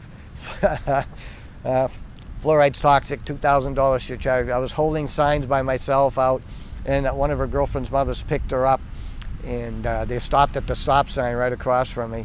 And the mother said, I wonder who that guy is. And my daughter slid down in the seat. She wouldn't say, that's my dad. So yeah, I guess I can embarrass, you know, she was younger then, and embarrass some people out there holding signs and doing this, because sometimes I might be the only one there, sometimes there might be 10 people there. But no matter who's there, you just have to stand up. You know, people have cursed at me from holding that sign. Some people said I'm stupid. All I say is collect the money, collect the $2,000. That's all I want you to do. Yeah, I mean, you get abused, but hey, that's what life's about. Standing up for what you believe in and taking the abuse and doing the best you can with it. But standing up and being counted is important. People call me an idiot. You don't know what you're talking about. You know, people like you shouldn't be in our community. It goes on and on like that. There are so many negative people out there that will just abuse you. But you can't give up. You keep fighting, and you keep moving on. And for the people you do find, they almost become your friends. You know, I mean, you don't see them that often, but you have a common bond and a common cause that's right and just, and that's what makes it all worth it. You have to believe it. Why would they do this? They're not getting any money. I'm not getting any money. None of us are getting any money. We're just spending it, and we're putting ourselves under the gun all the time. And so we're getting nothing except trying to help our community. My name is Daniel Stockin. I'm a public health professional. I'm a career public health person. I got pulled into the water fluoridation issue about 6.5 years ago when my boss got a skin rash on her arm. She asked me, she's very intuitive by nature, and she said, is it possible that this fluoridated water that I'm drinking and showering in could it be causing this skin rash that the doctors can't seem to get rid of? And so I did what I've done hundreds of times in my career. I just kind of back away from a chemical and look at how your body metabolizes it and what the target organs are, et cetera. And when I looked into this chemical fluoride, I mean, I had even worked with fluoride chemicals, some pretty dangerous ones. I had been involved in assessing and doing some work related to them. But I had never really looked at this water fluoridation issue and the chemical fluoride compounds that are used in the water. And when I looked into it, my jaw just hit the ground. And I saw all this information that was there. This was really a no-brainer. And so I went to my boss and I said, you know, this is what I learned. And she was amazed, and we both were. And she told me that she didn't feel it was morally right for us to take steps to protect our own families and not to care about the other people around us. So she said, I don't know who you have to talk to, get it turned off. And so I was very green to this idea. I'm not a politician by trade or anything, and but I can tell when someone's trying to blow smoke past me on chemicals. And so I started thinking, well, I'll just talk to some people and see what happens. And I thought maybe this is a 5% of my time project for a few weeks. I was very green, I don't know. And suddenly the thing mushroomed almost overnight to where I was basically full-time at this thing, and it grew very quickly. And I began to receive correspondence from all over the planet and began to find out that this really was an issue that seemed to have a growing momentum to it. The first thing I found out is that most public health people and medical professionals don't know the basics, the fundamental issues about harm from fluorides. And that was pretty surprising for me. And I began to get some very disappointing reactions from my peers and colleagues in the public health field. And I began to see that they would jump through these contortions to continue justifying adding fluoride to drinking water. And it didn't make any sense to me because this was such an obvious situation where you can't control the dose and the chemical has effects throughout the body. So why would we be adding this to drinking water with people drinking it in unmeasured amounts? I was surprised that the public health community and the medical community was resisting this. I also found that legislators didn't want to touch it with a 10-foot pole. And I even had one legislator, he told me, you know, he said he'd been we gave him a bunch of information, and he began to look into it. Then he began to get the resistance. And so then he told me that these folks from the Dental Society had told him that they had formed a dossier on me and my boss, and I really don't care. They can form a dossier on me. But I was just sort of surprised at the pushback from people who you would think it was their job to look out for the public interest. And we haven't had the opposition where, you know, kind of overt, yeah, we've had some people say we're strange and weird and that kind of thing. And of course, for me that was odd because I was the guy that people wanted to come clean up their chemical messes and assess the safety of chemicals and biologic agents and things like that in their work environment. So now all of a sudden people are saying, well, yeah, you did that, you used to do these things, but now we don't believe you when you're talking to us about fluorides. That's not something unique. Frankly, a lot of people who are resisting or wanting to end water fluoridation, they get resistance and they're called names, and so that's not unique.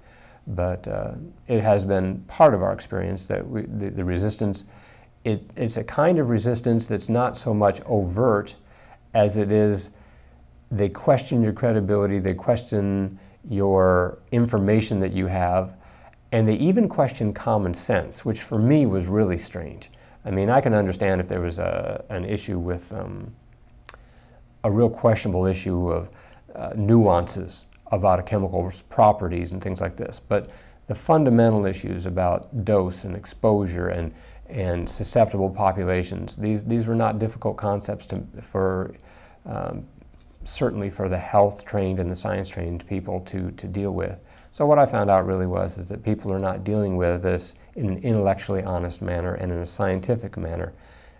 Politics, emotion, money, other things like this get involved. I find that people really, as I mentioned before, they go through these contortions to continue justifying adding fluoride when we now know the primary effect is topical, not through systemic absorption. And now that we know that people are getting it from so many different sources, meaning in their foods and medications and in residues from pesticides and fumigants and things like this, there's just, it's a thing that I call multiple source overdosing. And you know, this is not rocket science. This is real basic common sense. We sort of have this idea that they would never let us be exposed to certain kinds of things. There's this idea that they watch out for us. And I found that even amongst toxicologists and people who have really hardcore, heavy science, chemistry training and things like this, they leave behind some of the really basic tenets that are so basic and fundamental to assessing toxic effect. And you know, the margin of safety in fluoridation is really strange, where for instance, the maximum amount that's allowed in water in the US at the moment is 4 parts per million. There is no safe level for drinking water to put fluoride in there artificially. It makes no sense, because you cannot control the amount of the water that people are going to drink. You're going to have some people who drink 4 to 5 or 6 times more than someone else. You're also going to have some people whose body weight is double or triple that of other people who are drinking it. The very idea that you can give uncontrolled, unmeasured amounts of a substance that bioaccumulates in your body over your lifetime to people of varying medical susceptibilities and unknown medical histories makes absolutely no sense. This violates all the basic fundamental tenets of modern pharmacology and toxicology. It's kind of a little bit sad for me. It's a little bit sad when I find dentists, first of all, they're not allowed to practice in an area that's not their expertise, and they can't make statements about other areas of the body and how your body will react, and various organ systems outside the mouth will react to fluorides. And I have found dentists who really don't, many dentists who don't understand that they're treading on really thin ice. But when they talk about, oh, it's safe. Well, I would expect a dentist can talk to me some about what happens in the tissues and things inside my mouth. But it doesn't make any sense, obviously, for people with oral health training to make inferences or direct statements that my kidneys are not impacted by this, when they don't know even the basic information about kidney impacts. And they certainly don't know my medical history, and they don't know all these other things that might affect my health. So I find that there are some dentists, though, that have sort of gotten it about fluoride, but very few of them will speak out. There's just this inordinate amount of pressure from the dental societies and the dental infrastructure to keep people on the talking points about fluoride. Don't go beyond the talking points, and trust your dental society, trust the people, your peers and your grad school teachers. And it's very disturbing for me as a public health person, but you know, I'm not a doctor, I don't pretend to be, but I can tell when someone's talking to me about issues of toxics assessment and chemical exposures. I can tell when, based on my career background and my training, that I can see when people are speaking out of school, when they're speaking beyond their level of knowledge. And I have found virtually, well, very, very few people in the dental arena, and even physicians, who know the most up-to-date information, the toxic data, the tox data, and some of the other information that's coming out from all around the world. It's hard enough, I mean, I don't kid myself, I know what it's like to try to keep up with literature just in a certain discipline. And it's hard for doctors. They've got all kinds of things coming at them. So I understand that they can't understand and know everything, but there's some basic fundamental things that they shouldn't set aside when they're looking at this. I've seen that when we get in the room with people who are promoting fluoridation, very often they wind up embarrassing themselves. And I hate to do that. It's never my intention. I shouldn't say it's never my intention. Occasionally there are people that just need to be embarrassed, but that's not my personality to want to just embarrass people. But after repeated efforts to educate them, they've continued to just stonewall and not look at the information, and they want to stick their head in the sand. I have no heartburn if they wind up embarrassing themselves. I'll give you an example of what happened. One time I was in a meeting at a city council, and a state dental officer came in, and one of the city council people said, and this is on tape, I mean, they said, where are we getting the fluoride that we're using? And this dentist said, who was a dental officer for the state, said, I don't know. Well, that wasn't true because I had already given the information to the person. And then they said, well, you don't know. She said, so you're not aware that the fluoride we're using is the collected air emissions of the phosphate fertilizer industry, and you're the state dental officer, and you don't know this stuff, where the fluoride comes from? You could have heard a pin drop in the council chambers. It was, when I think back on it, it was this electric moment. The incredulity that was expressed by the council representative that a state dental person who's paid and has responsibility to know this kind of information didn't know that information. It was so illustrative to me of the vast amount of ignorance which is in the medical and dental communities, which has allowed fluoridation to continue. Why is that? Because people don't have the time, sometimes don't have the interest either, to want to know this information for themselves. They want to believe the experts, the people that trained them. And what I've come to find out is that, and this is a disturbing thing to hear, but for every citizen that hears this, they have to understand our doctors, our dentists make big mistakes sometimes, big ones. And our government regulatory agencies make huge mistakes sometimes, and sometimes they don't get called on the carpet, but sometimes they do.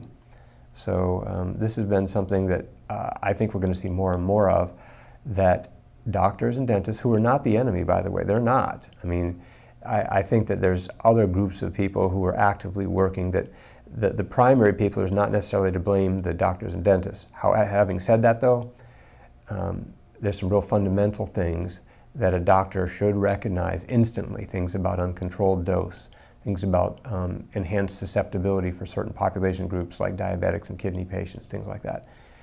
They need to know that information. One of the things at the Lilly Center that we began to focus on was disproportionate harm by fluorides to minorities, particularly Black Americans. We got interested in this when we began to look at some of the information that was coming out from the Centers for Disease Control. Back in 2005, they published in their MMWR publication some of their own information on a number of oral health issues and developments. And one of the things was that they talked about dental fluorosis, this teeth staining and pitting that's caused by overexposure to fluorides as a young child. And there's a chart. Now in this particular MMWR publication, it was a lengthy paper in there, and it had a whole boatload of charts and diagrams. Well, buried in the very back, in the very last, I think 23rd out of 23 charts, is this little bit of information that talked about the amount of increase in dental fluorosis that had happened relatively recently compared to the previous look-see at it. And they found out that they were describing the amount of dental fluorosis of various conditions, meaning very mild, moderate, or severe, in different racial groups. And I looked at this and my eyes just opened up really wide, and I saw that there was significantly more of this dental fluorosis disfigurement happening in Black Americans. And so I began to look to see, well, had anybody bothered to share this with the Black community? And it was very sad to see that no, there really wasn't an effort to share this. And it's not just the black community, it's also Hispanics and other groups. But we began to sort of reach out into the black community to say, have you ever heard this? I began talking to health professionals and to just black advocacy groups and things like that. I would show members of the black community and leaders pictures of it. And I said, you ever seen anybody that has this in their teeth? Oh yeah, sure, I've seen that. And are you aware of what caused it? No, isn't that because they just didn't brush their teeth well? And you know, there's this vast ignorance about it. And we began to ask CDC, the Centers for Disease Control, and other groups, what have you done to specifically educate, for instance, the black community about this? And it was amazing, the reaction we got. They'll do anything to not talk about the fact that they have not shared this openly. Sure, they put it in a tiny little table buried in the back of a study that's in a publication that hardly anybody but us nerds look at, right, on the internet. And then we found out last fall, meaning the fall of '09, that there was a study in the Journal of Public Health Dentistry, a dental journal, that they concluded that black children are ingesting significantly more fluorides than white children. And so here's what we've got. We now have evidence that there is more exposure in the black community and greater, significantly greater harm, meaning the dental fluorosis disfigurement. So you've got greater exposure and harm. A lot of people, and this is very sad, are so embarrassed and humiliated by what's on their teeth. They won't even allow us to take a picture of just the teeth and the lips. No identifying marks or anything, you know, above the lips or anything like that, or below the chin. There's a significant group of people who really need to have this information, whose lives have been devastated. They don't want to go on job interviews. They don't want to go on, their social interactions have been affected. Their personality is affected. And it goes way beyond, of course, members of the black community. Anyone who has dental fluorosis, this can be an issue. But we began to find that there's other economic issues, and now that there's been an admission that making formula with baby formula with fluoridated city water, you know, that parents might want to rethink that kind of idea because it may cause dental fluorosis. That information really hasn't been shared with the black community, with the white community, with moms in general. It just hasn't. So one of our emphases has been to deal with the issue of harm to the black citizens. And also because we got involved in the kidney impact issue. We were involved in getting the National Kidney Foundation to withdraw their endorsement of water fluoridation. And the black community is, of course, disproportionately harmed by kidney disease. So this is another reason why issue of the news about harm from fluoride should be shared openly. Infant formula is, to me, a really important issue because many people, as we're sitting here talking right now, they go to their sink. They don't have resources to get unfluoridated water or to get an expensive home water filtration system. And there's plenty of single parents right now and others who are just economically disadvantaged and others who just don't get the information of all social strata. They go to their kitchen sink to fill up their, to use the water for their mixing their baby's milk formula. And you know, the National Research Council said in 2006 in their report on fluorides that infants and children in our country are ingesting 3 to 4 times the amount of fluoride as adults are on a body weight basis. And this is really serious because babies and children's bodies are, the cells and tissues are growing and cells are dividing so rapidly. So, you know, the impact is really significant. And the idea that it's only an issue for dental fluorosis in these children, that just flies against all sense of reason and common sense. Obviously, the fluoride doesn't just touch their teeth-forming cells, it's going into their brain-forming cells and all throughout their whole body. So we found that this issue is something that is really important for moms, for caregivers, for child caregivers. There's just so many people who, grandparents, parents, who should have this information, but because the Centers for Disease Control buried the information on this obscure web page and didn't bother to issue a press release when they changed their stance. I mean, to say that parents may wish to, if they're concerned about fluorosis, they may wish to avoid the fluoridated water. That's really very disingenuous, and that's being kind in how I express it. These are some of the most vulnerable of our society, little babies, whose entire lives from this point forward are being impacted by what happens as their body is forming. Who promotes fluorides and the use of fluorides in water fluoridation?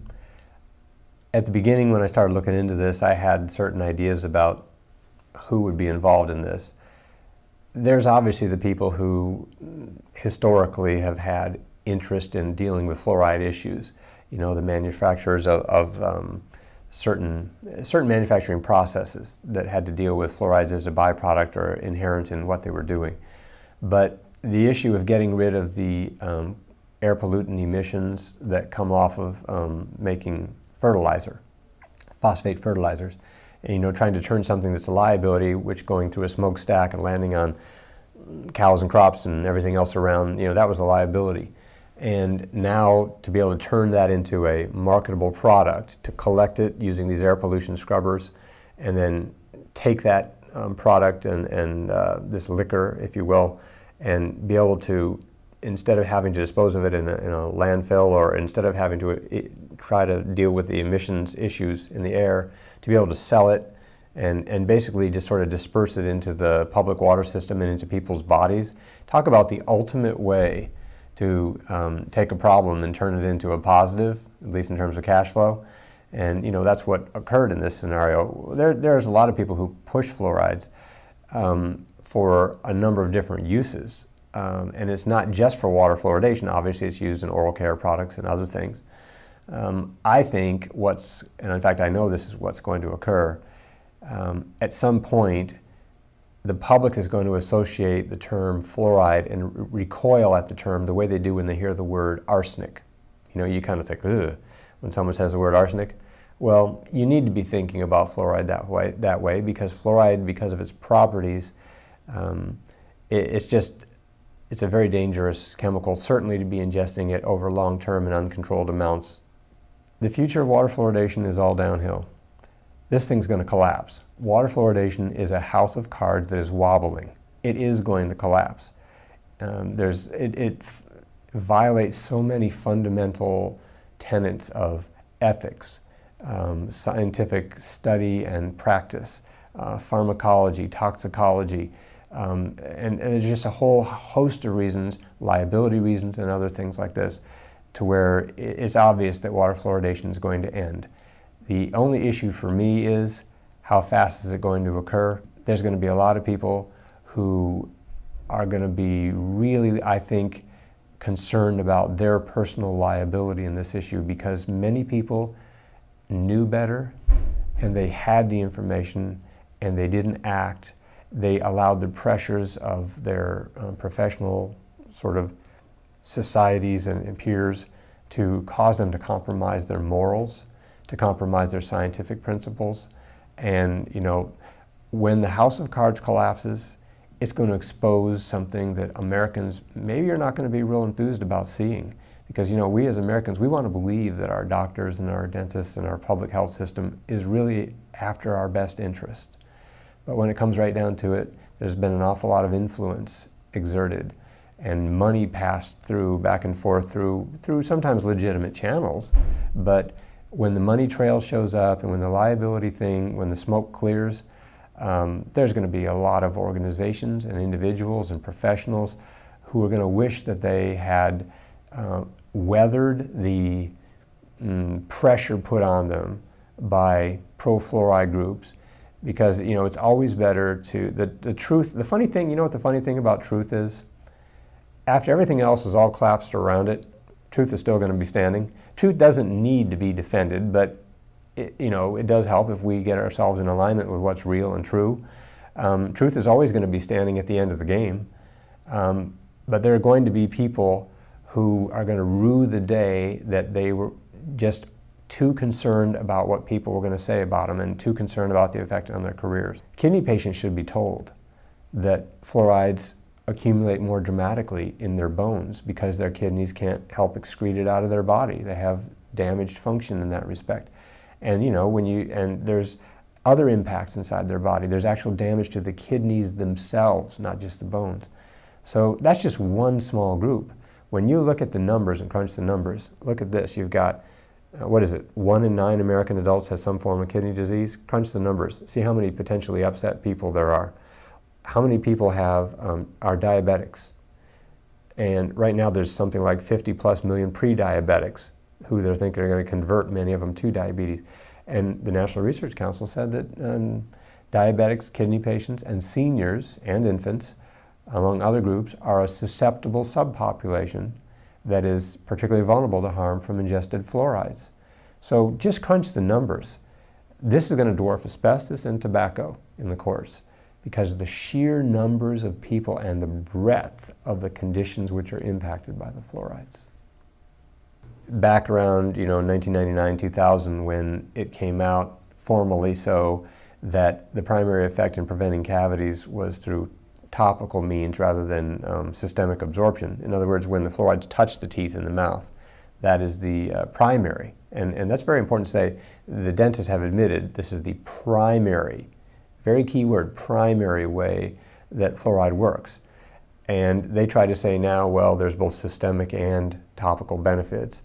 And they try to say it gets in your saliva and bathes your teeth topically, but the amount that's in, CDC knows this, and they've admitted, that the amount that's in the saliva is such a small amount, concentration, that it's really not going to have much impact in preventing cavities. So the very rationale that started fluoridation, which was systemic absorption, has been invalidated back in around 99 and 2000. That should have ended fluoridation right there. That was enough to just end water fluoridation. Because the primary original rationale had been invalidated. But of course the story keeps changing, the target keeps moving, and they find other justifications to keep fluoride in there. Why? It's damage control, it's risk management, it's trying to find a way to justify things rather than to call a thing exactly the way it is. When I began to look into this to see the history of how water fluoridation began, I began to look to see what was the breadth of the types of studies that were done that justified the addition of fluoride into drinking water. And I began to find out that there was virtually no look-see at long-term low-dose effect on kidneys. No one had looked at thyroid and formally studied that, if thyroid impacts.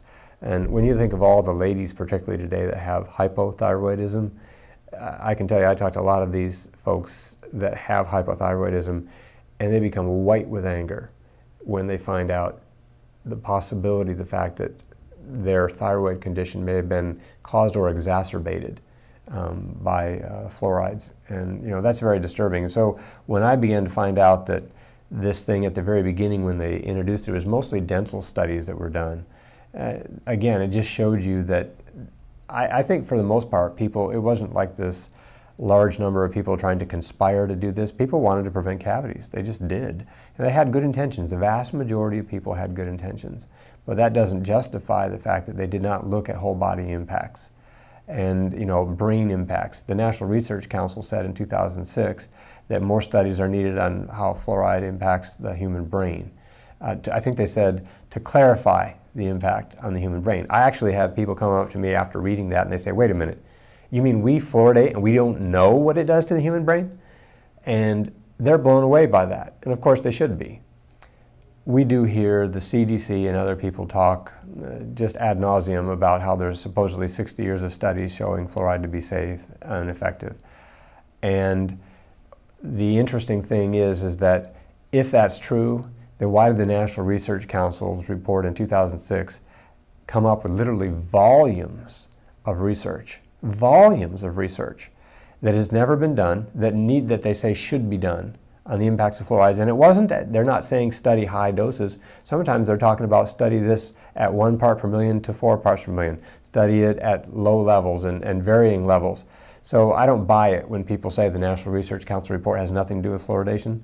That report showed that it acknowledged that fluoridation began without really knowing what the impacts were going to be on kidney patients. So this idea that there's 60 years of studies, that's just simply not true. Let's just call it what it is. It's just not true. The vast majority of the people that are promoting this for the past number of few decades at least are really just, at least the dentists and doctors, they're just kind of in lockstep with the mothership, if you will. They're saying what their dental societies and medical societies give them to say. It's not that the vast majority of them are some sort of plotting people with malintent. Now, there are some people, of course, who make money on this whole fluoride thing. There are dentists, and let's be real about it, the fastest growing sector of the dental industry, I'm told, is the cosmetic side of it, the cosmetic dentistry side of it. And yes, dentists do make money fixing dental fluorosis in people. And do they tell them that fluoride's caused it? In many cases, and the people we talk with, no, they were not told. People are under the impression that it was their lack of oral hygiene and taking care of their teeth and things like this. But this idea of how do you approach sharing the story, I don't find a lot of benefit, frankly, in going down roads and talking about these things that I can't prove, that they're these legends that are just kind of all over the internet in some places. But there is plenty of science now to end fluoridation. There just is. So there's also the ethics issues. There's economic issues. So we stick with those because they're real and provable. And I just encourage people to stick with the things that don't get you labeled, needlessly so, as somebody strange. I mean, look at me. I mean, I'm one of these people that dealt with radioactive materials, biologic agents, chemical hazards. I'm the former manager of the EPA Western Regional Lead Training Center. My career path was just normal and straight, you know, and graduate training in public health and emphasis in environmental health. And, you know, there are people that will say, well, you're just using weird science, and they say worse things than that to me. But when they say that, you know, they don't address the specifics of what we say. They rely on endorsements. They rely on generalities. They don't deal with the specific science. They don't deal with the specific issues of dose that's uncontrolled, and what about safety margins and all these kind of things. They tend to want to shoot the messenger, and they tend to want to switch the subject, change it to something else, and use circular reasoning and logic. And frankly, you know, the days of that being effective are rapidly dwindling. And I'm really excited to say that, because I can see now that people are being called on the carpet more and more. And now that the attorneys are getting involved, I talk to attorneys all across the country with more and more regularity now, and they're waking up to this issue. That's really critical, that the people get put under oath who've been not telling the truth, who've been avoiding telling the truth. There are certain questions CDC, the Centers for Disease Control, they simply have refused to answer. They'll do anything besides answering these questions. They'll dance. They'll cite organizations that endorse what they're doing, but they won't answer some really key specific questions. How do you control the dose of fluoride that a person gets? How about this? How does a person find out how much is in their bones right now, today? Do they want to do a painful bone biopsy? No, they're not going to do that. You can't really know how much is in your pineal gland. You can't know how much is in your bones.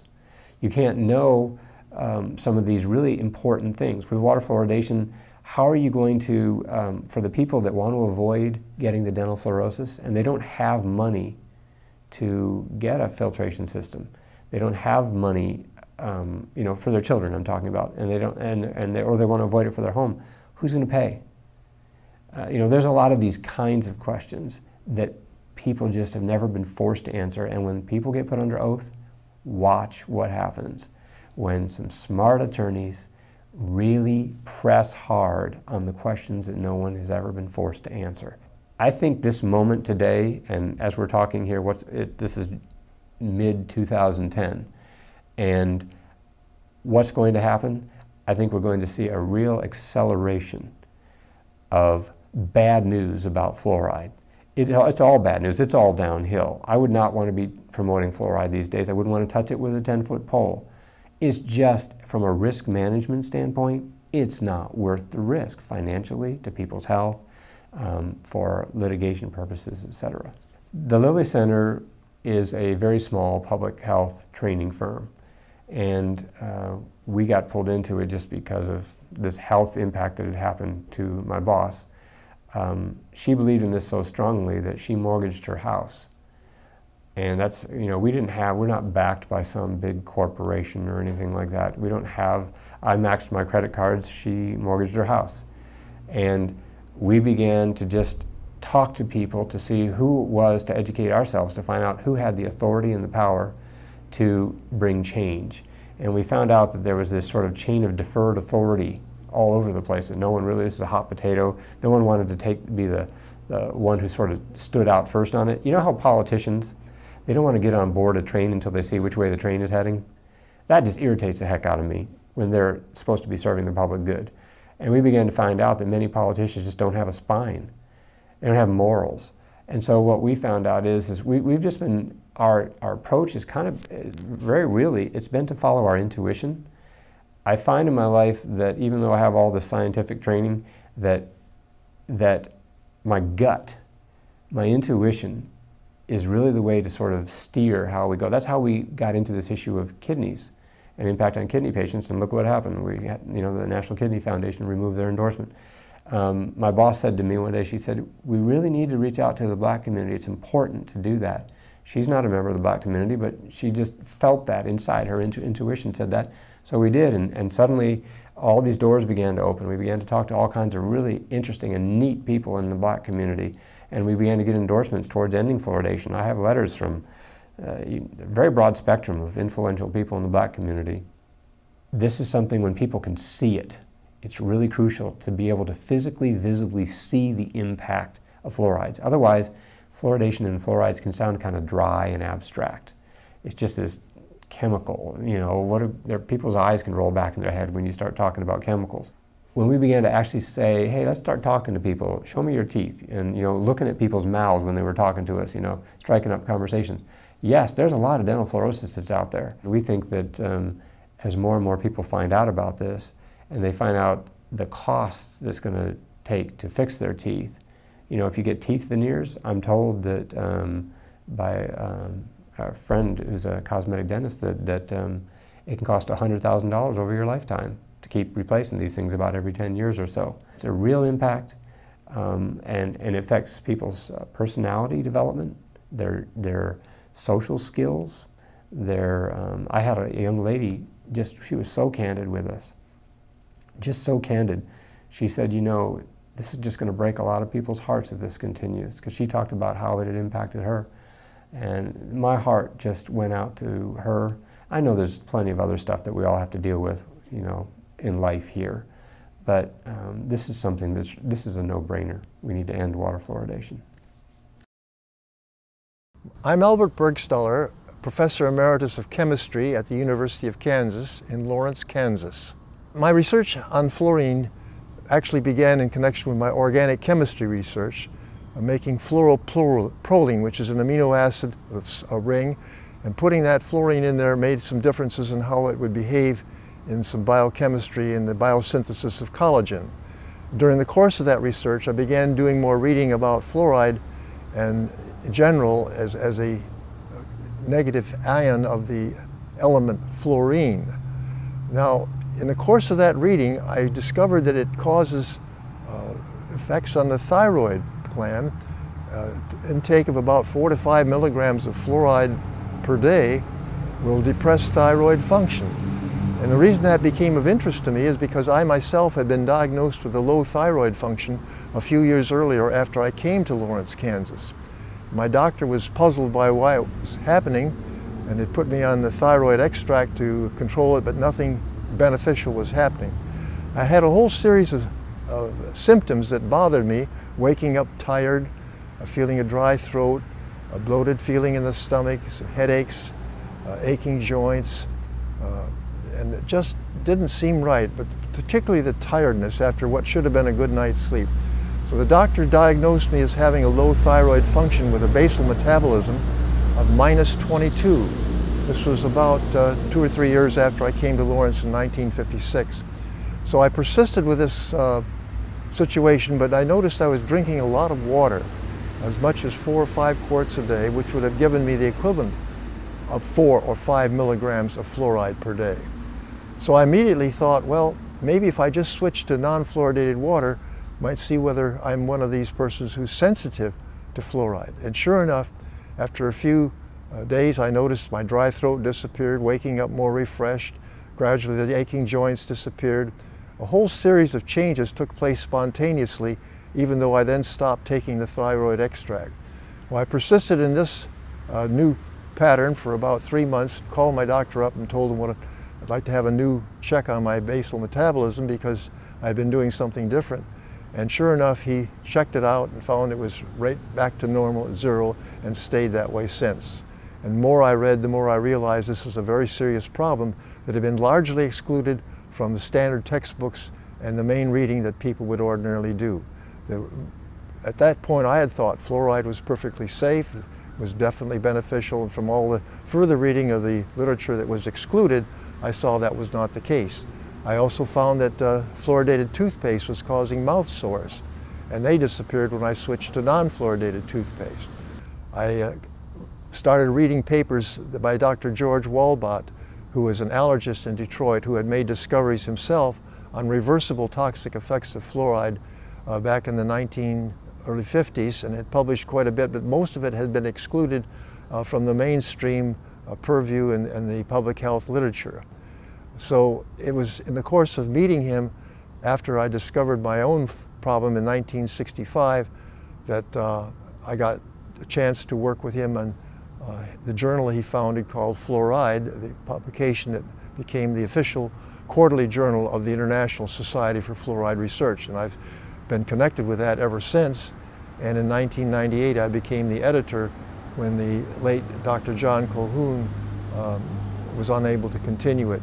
From the very beginning, we'd hoped that we would get journal Fluoride covered or indexed in PubMed, which at that time was known as the Index Medicus, and then later became Medline, which is kind of a source of all of the major biomedical journals, some dealing with environmental problems, but it's a broad spectrum of coverage of journals all over the world to give the titles and the authors, and a person looking at that will be able to feel that he's covered the major important literature of the world. Well, it turned out that fluoride was a little bit too much for them to take, and they excluded it from PubMed on the grounds that it was not a mainstream science or whatever reason they wanted to give. Subsequently, we had our board of editors, distinguished scientists all over the world, writing to them asking to get it into PubMed. They continually refused. And then a few years ago, Dr. Spittle and I made out a more formal application that they had kept changing the ground rules for getting in. And we submitted that, and the review committee said, well, it was about of 100 and some journals, we were not high enough up to get accepted. And that, of course, was kind of funny because they wouldn't give us the reasons or anything. They then said, well, we'll have a collateral review, which is a secondary review of that. We'll have 3 members of that, and you can nominate some people for that, and we did. And the people we nominated were highly qualified in the field of fluoride research, and then we found out later none of them had even been consulted or asked to serve on this review panel. And the new report came out with some very specious reasons for rejecting fluoride, such as, well, you refer to too many papers in your own journal, which would be expected. There wasn't a proper protocol for doing fetal research, and that research was done in other countries, so the protocol would be different. The animal studies were not in enough detail. Well, they were well-known procedures for studying rats, and we followed all those.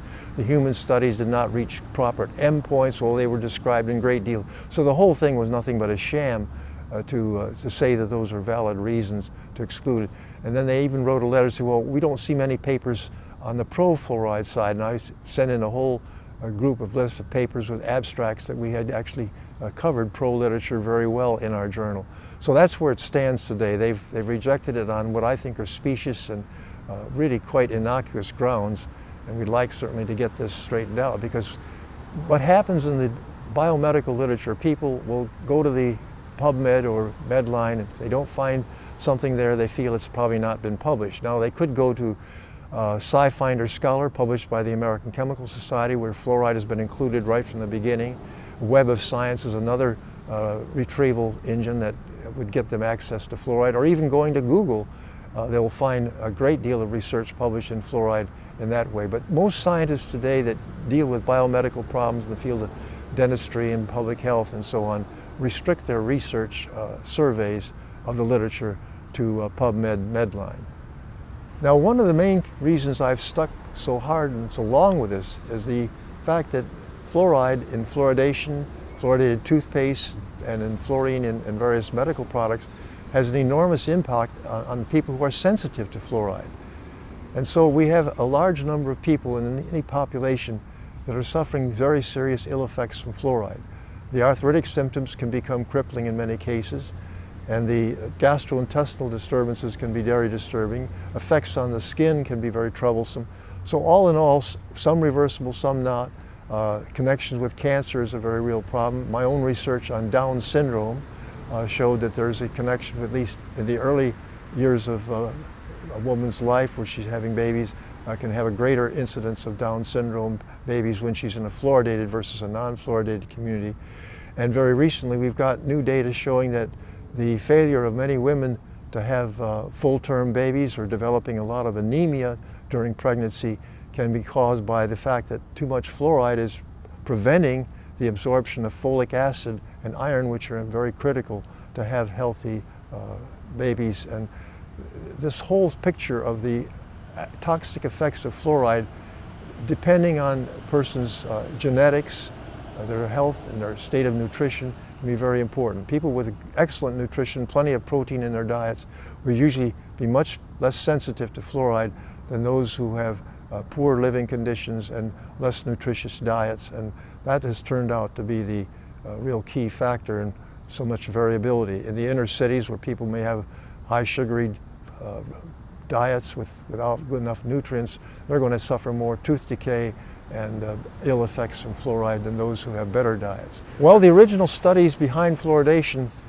came about during the 1930s when the question arose what was causing dental fluorosis. And when that was discovered to be fluoride in the water at very low concentrations, some studies were made to suggest that maybe it also might be related to tooth decay being less in those areas with fluoride. Well, the problem with that was that those waters generally had more calcium and magnesium, which is beneficial for teeth, and also more exposure to sunshine. So there were covariables that weren't properly sorted out. But some of the original data, when looked at closely, really didn't show that good a correlation. Later they then picked some cities that had lower tooth decay rates and gradual increases of fluoride level in the drinking water and thought they had a good correlation with more fluoride, less tooth decay, more fluoride, more dental fluorosis. The latter correlation holds up all over the world. More fluoride, more dental fluorosis. But the correlation between more fluoride and less tooth decay has not held up. Well, Grand Rapids was my hometown. I grew up in Grand Rapids in early 1930s and went to high school there, and we had examination of our teeth when I was in my senior year because they started fluoridation in Grand Rapids in 1945.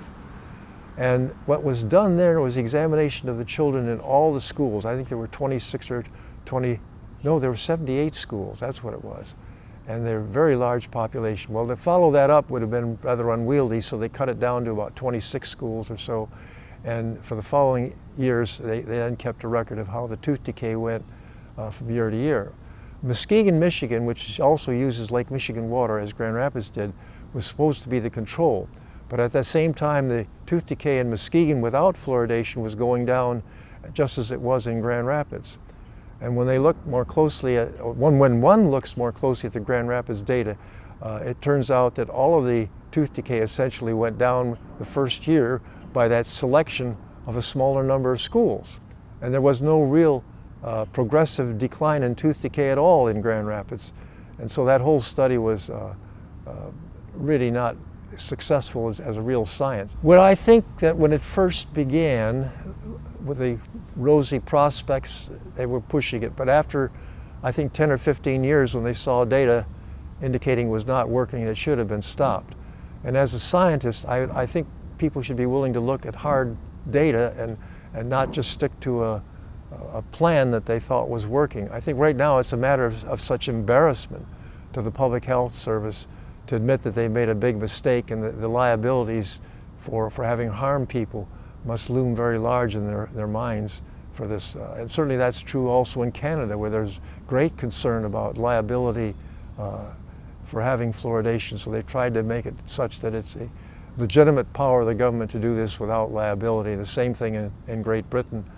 But in the English-speaking world, there seems to be a resistance to modifying or changing, although there are places now where they're trying to cut the levels back to lower intakes, to kind of a modification of a withdrawal from fluoridation.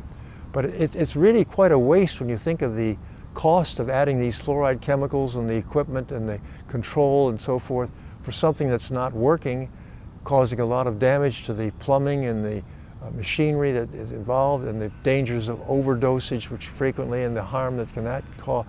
When you put it all together, it seems absolutely crazy to have such a very small fraction of the water being used for a purpose that's not even working.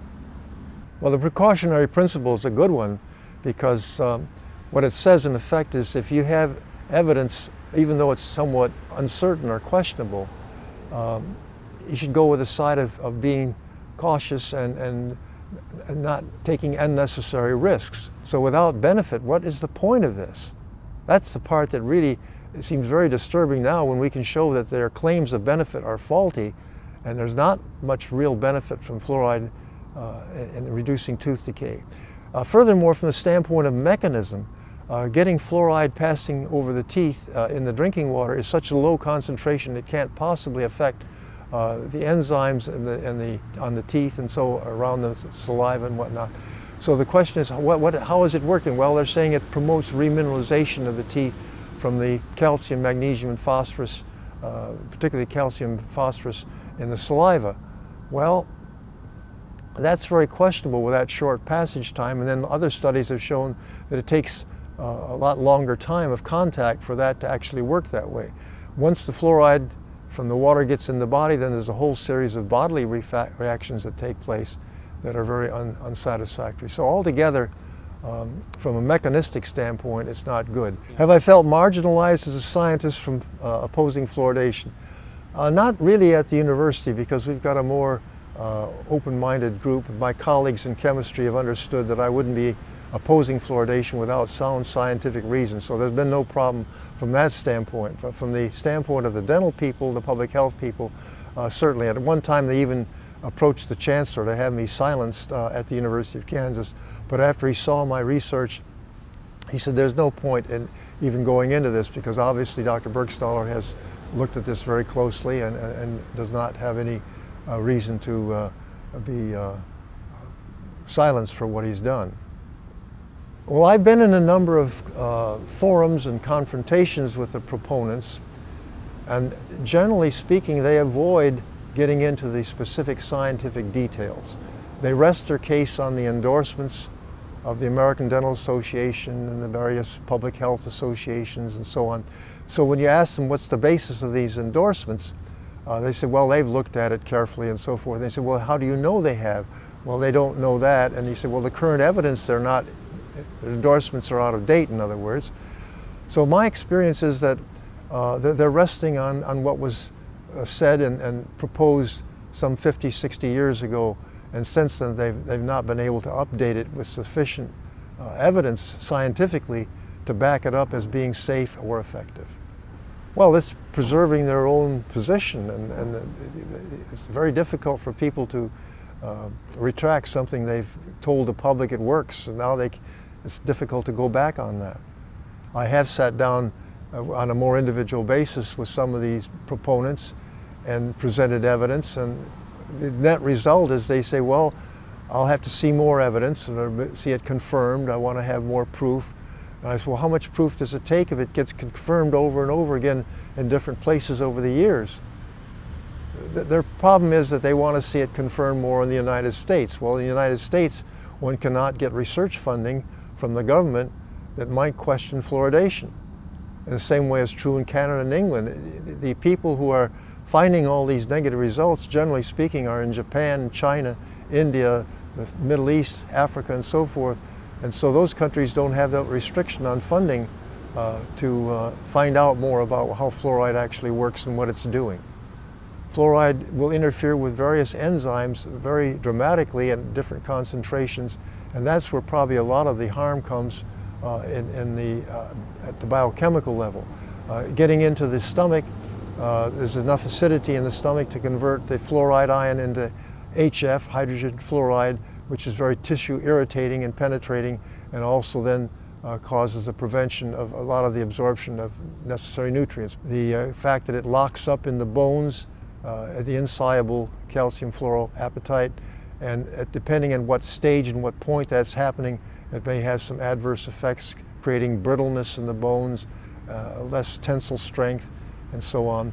And then in the teeth, of course, as the enamels being formed, is irregularity of the enamel formation. The presence of fluoride can cause the enamel fluorosis, which is staining of the teeth, which is very deep and very hard to bleach out, and so on.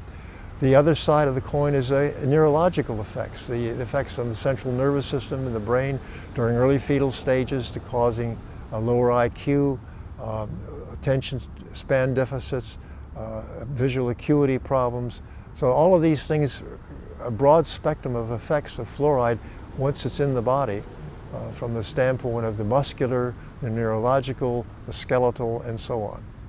The Grand Rapids study was probably done as a demonstration to show that what was present naturally in places that they had looked at, Colorado and Texas, where they thought they saw less tooth decay, would be a demonstration. And they also did the similar experiment at the same time up in Newburgh, New York. So Grand Rapids, Michigan was a kind of a pilot study and was not felt to be an experiment entirely. They thought they had enough basis from natural fluoride so that they imitate that level at 1 part per million, they would see the benefit. And at that time they were actually using sodium fluoride, not sodium silicate fluoride, which is quite a bit different from the standpoint of its biochemistry, or hydrofluorosilicic acid, which is widely used today. Well, I think they started off with good intentions, but as soon as they saw that the effects were not what they thought they would be, they should have called a halt and said, let's re-examine what we're doing. But I think the public in Grand Rapids was deceived in thinking that it would be absolutely safe on the basis of limited studies of natural fluoride areas, and that I think proved to be quite fallacious. How long will it persist, and when will we see the end of it? Quite frankly, I'm not sure I'll even live to see the end of it, because I'm 82 years old now, and it's hard to know how much longer they can hang on with this. But if they can keep up their wall of censorship for another 5 or 10 years, it probably can persist, because the promotion is still going strong and heavy, and people in city councils and legislatures are still being convinced that it's safe and effective, and that those who are opposing it really don't have much evidence, and so forth. If they could break the barriers of communication, then I think it could end very quickly. I think I figured out that fluoride was a problem when I was about 30 years old. I'd had a baby and I wasn't tolerating my toothpaste. It made my gums bleed and I had cankers after brushing my teeth with fluoride toothpaste, so I stopped using it. I didn't really know the full extent of how fluoride was affecting me until I got involved with the Fluoride Action Network around 2001, I think, when I realized that I had been severely fluoride poisoned after surgery because a general anesthetic has fluoride drug in it. And I just wasn't able to tolerate it because of my previous level of fluoride poisoning. Because I had been born in Grand Rapids, Michigan, which was the first artificially fluoridated city in the world, I had a total body burden load of fluoride stored that was now putting me at risk of the tiniest additional exposure from food, water, and air pollution, let alone prescription drugs. So my life was pretty constrained because I just had to walk this real tightrope of avoiding accidental exposure, or else I would get really ill and I wouldn't be able to function. Chronic depression and insomnia and thyroid issues, none of those were ever handled properly by any doctor I ever saw. But then for several years I had a really great family doctor who himself had chemical sensitivity, so he got it. And he was the only one I ever met who was open to the idea that fluoride was part of the problem. Other than that, most public health officials and dental people treat me with contempt.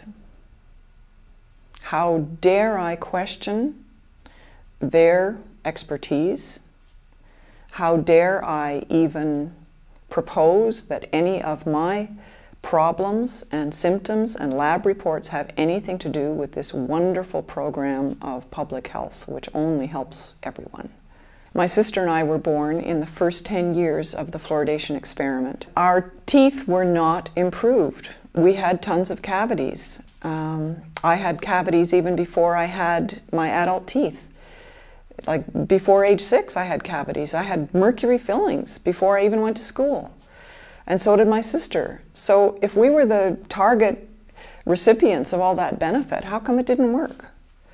In fact, there were hundreds of Grand Rapids children who, like us, who clearly did not have better teeth as young children, and we were just dropped from the studies. They just didn't follow us, they didn't include us. They picked and chose children who didn't have cavities and then made it up to look like it was a grand success. And that was part of the big fraud. But it spread everywhere in North America and then to other parts of the world as a direct result. And I, as a grown woman, really resent being used fraudulently that way when I was an innocent child who couldn't possibly have voted for this. My early exposure in Grand Rapids is one of the reasons why my health is affected today. We now know that the load you get from conception to birth is very important. We know that the fetus and child are most vulnerable to fluoride toxicity.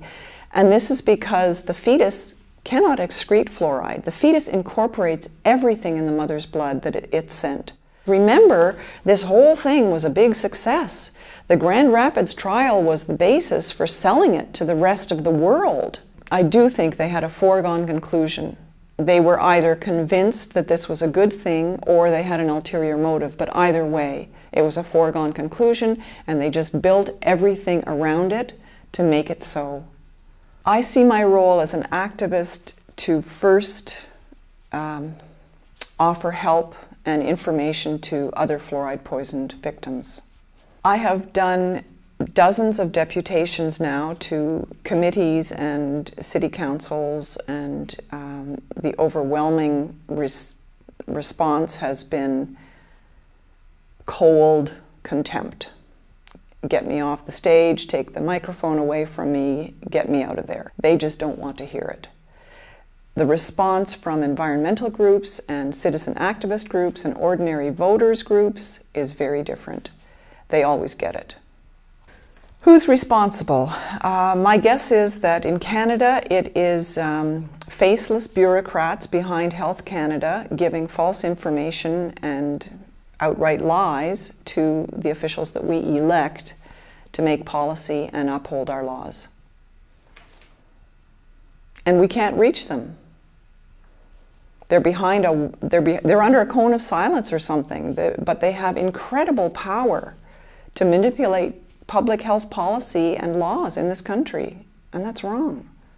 I guess the personal thing for me is that I want to know why I and other fluoride-poisoned people seem to be invisible. Like, why don't we count? When they say the benefits outweigh the risk, or that the risk is negligible, what risk are they talking about? Are they talking about the risk to me, like my lead poisoning and my thyroid disease and the years of chronic fatigue and fibromyalgia? Is that what they're talking about? Is that what they really think is negligible? And if so, where is the statute that gave them the authority to do that to me? Where is the statute that gave them the authority to do that to my daughters who have dental fluorosis and thyroid issues? Why don't we count? When they talk about the benefit to all, why aren't we included? We didn't benefit. This so-called experiment or trial in Grand Rapids and Brantford and Newburgh and Kingston was not a trial at all. I mean, they were experimenting with human beings in direct opposition to the Nuremberg Code that had been adopted at the end of the Second World War. And the so-called democratic American system let them get away with it. And so did the Canadians, and so did the Irish, and so did the Australian, and so did the South American. All these so-called democratic states and countries did one of the most undemocratic things to its people that you could ever possibly do. And that is to deny them the right, the fundamental right to water that does not contain a toxic medication. How do you counter a lie? You keep on telling the truth until you die.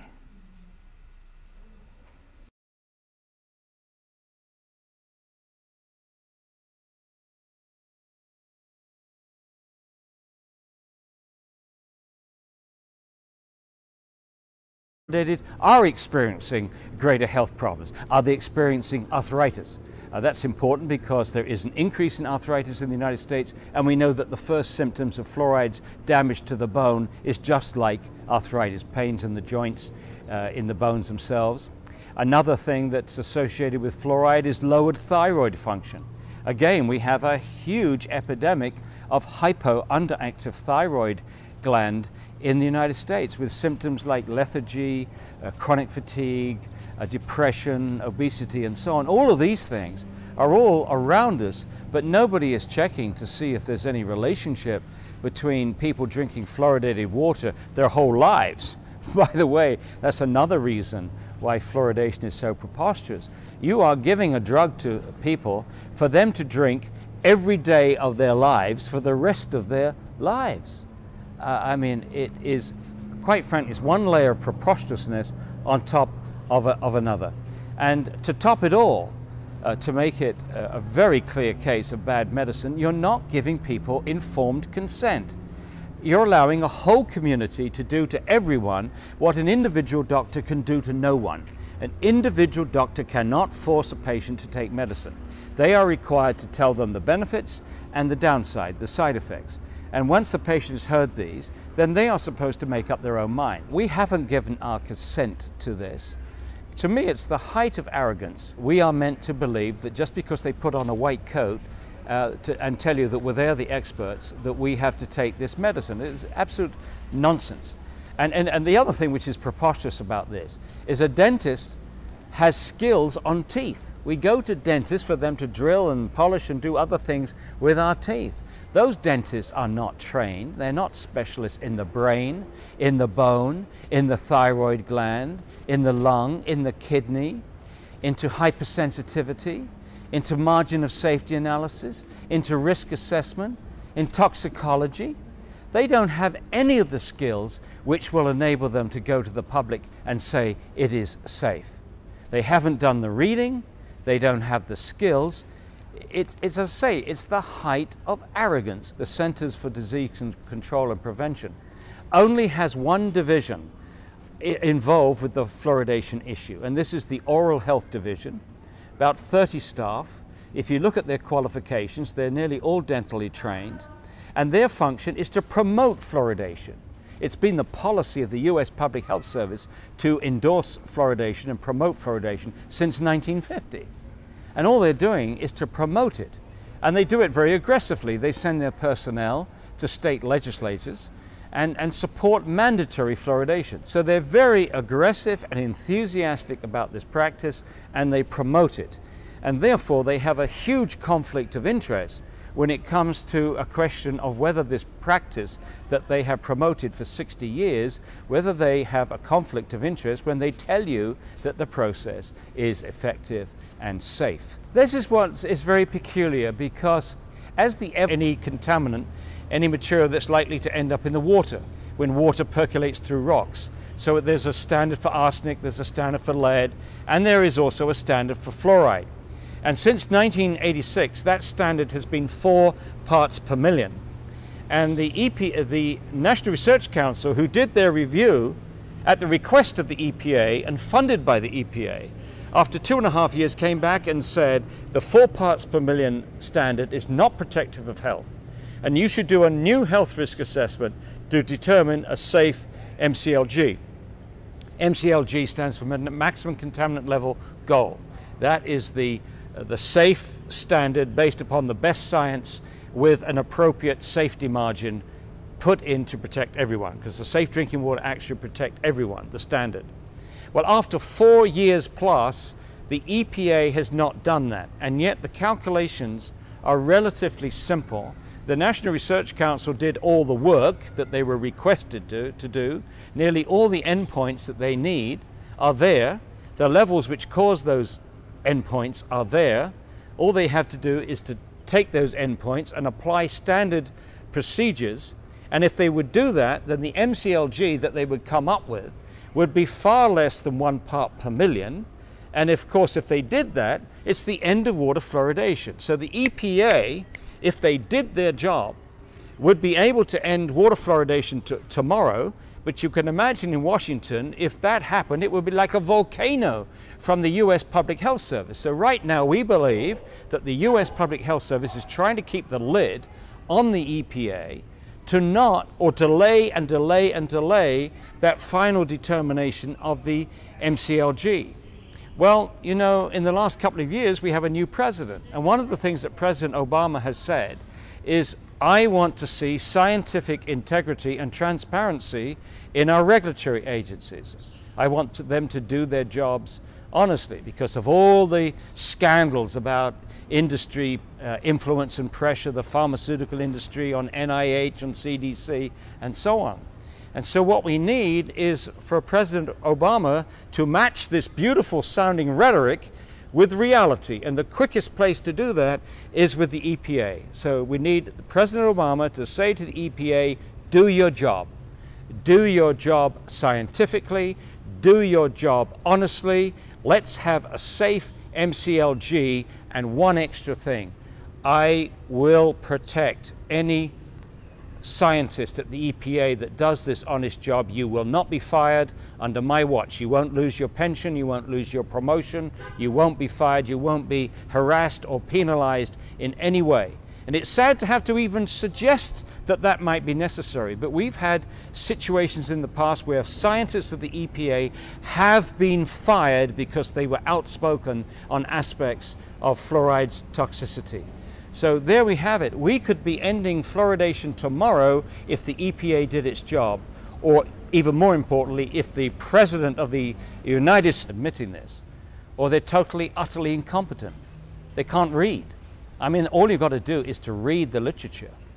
The open literature, there's a lot on fluoride's damage to the bone. There's a huge amount of literature now on fluoride's damage to the brain. And incidentally, there is no argument about fluoride's ability to damage the body. It's a known highly toxic substance.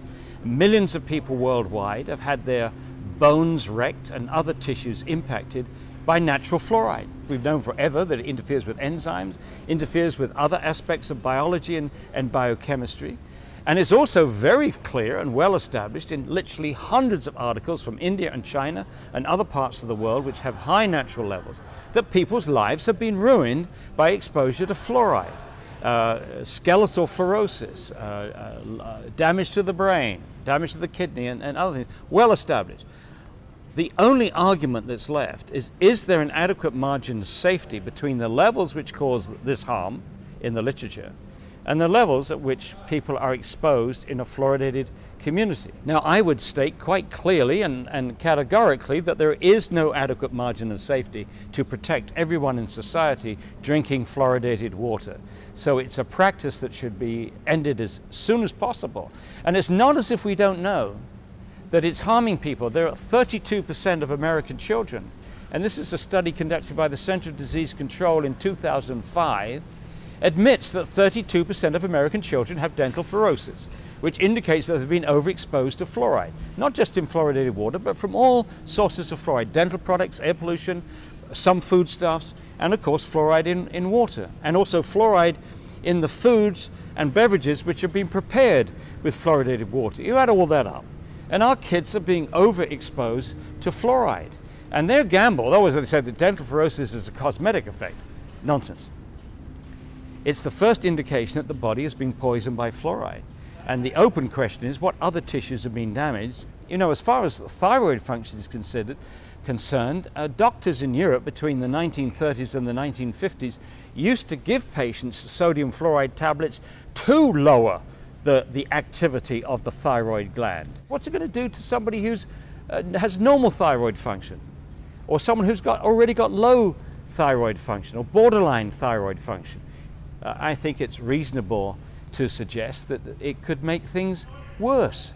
And yet they're not looking at that. It's reprehensible, it's irresponsible, but it all goes to point to the fact that right now they're more interested in protecting this policy and their credibility than they are interested in protecting the health of the citizens of this country and the other citizens in other fluoridated countries. The EPA has no jurisdiction per se over water fluoridation because they don't have any jurisdiction over the additives, the chemicals added to water. That comes under the National Sanitation Foundation, a private entity, would you believe. What the EPA does is to regulate pollutants or contaminants of the water. They set a safe standard for. Fluoride is this sacred cow, not to be touched. It's like mom's apple pie and all American good and safe, and you don't question fluoride.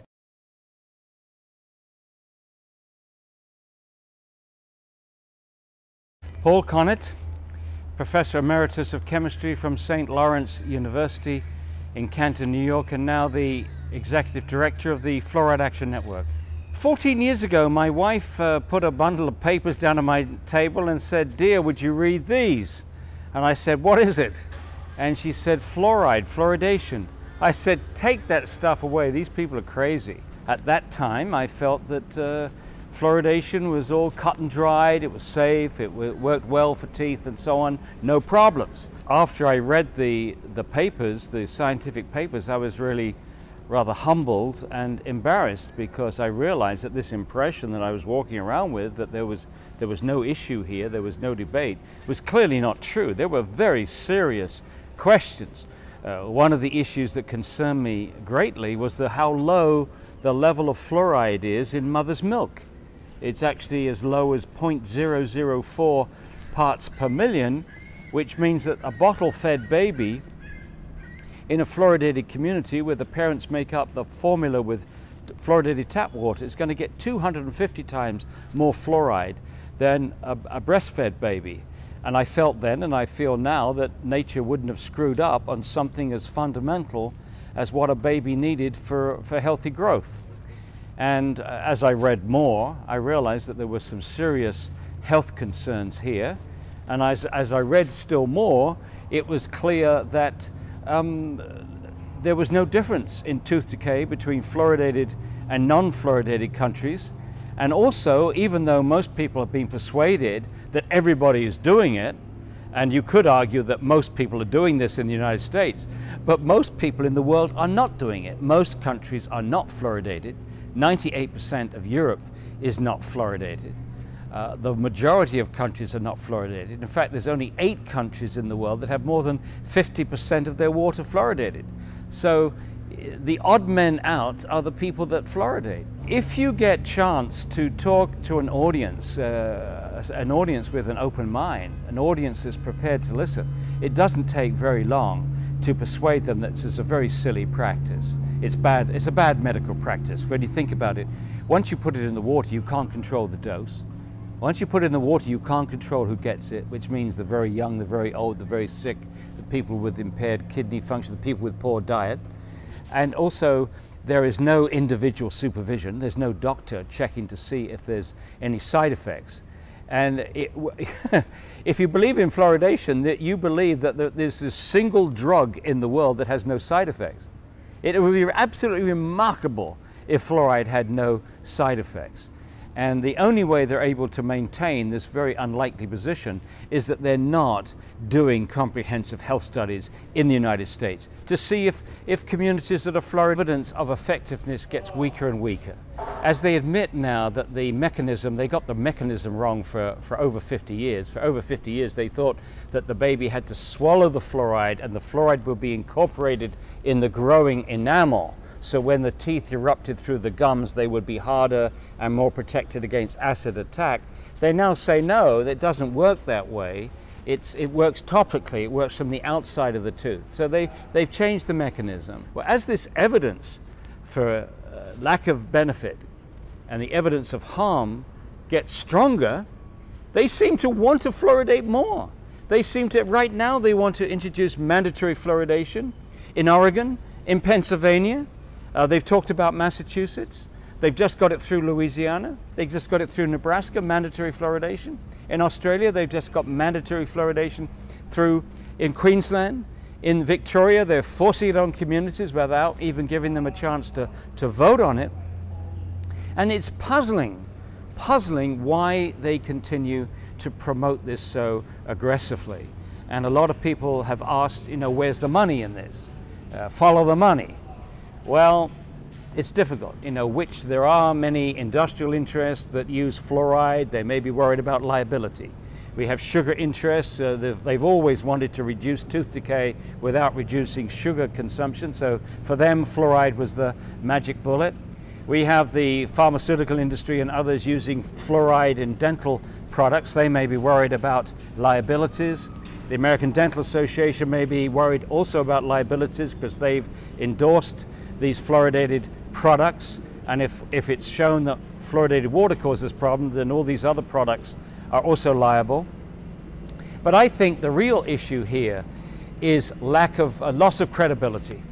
I think the US Public Health Service and all its minions, the NIH, the Department of Health and Human Services, the CDC and so on, have all promoted fluoridation so aggressively, so enthusiastically. Every Surgeon General has endorsed fluoridation since 1950.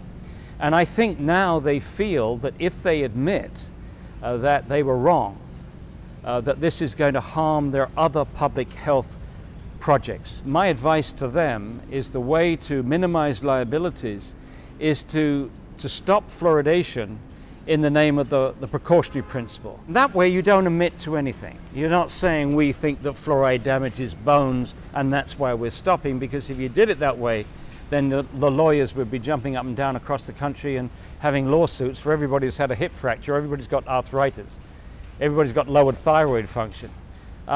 So I think that's the way. As you know, Bill Hersey at the EPA said it very well. He says they're riding a tiger and they don't know how to get off. You know, they've told everybody for years that it's safe and effective, and it's neither, but they don't know how to admit up to that. But as I say, I think a careful application of the precautionary principle would get them out of a tight corner. You've got two choices. Either they're aware, but they're frightened of telling the public, and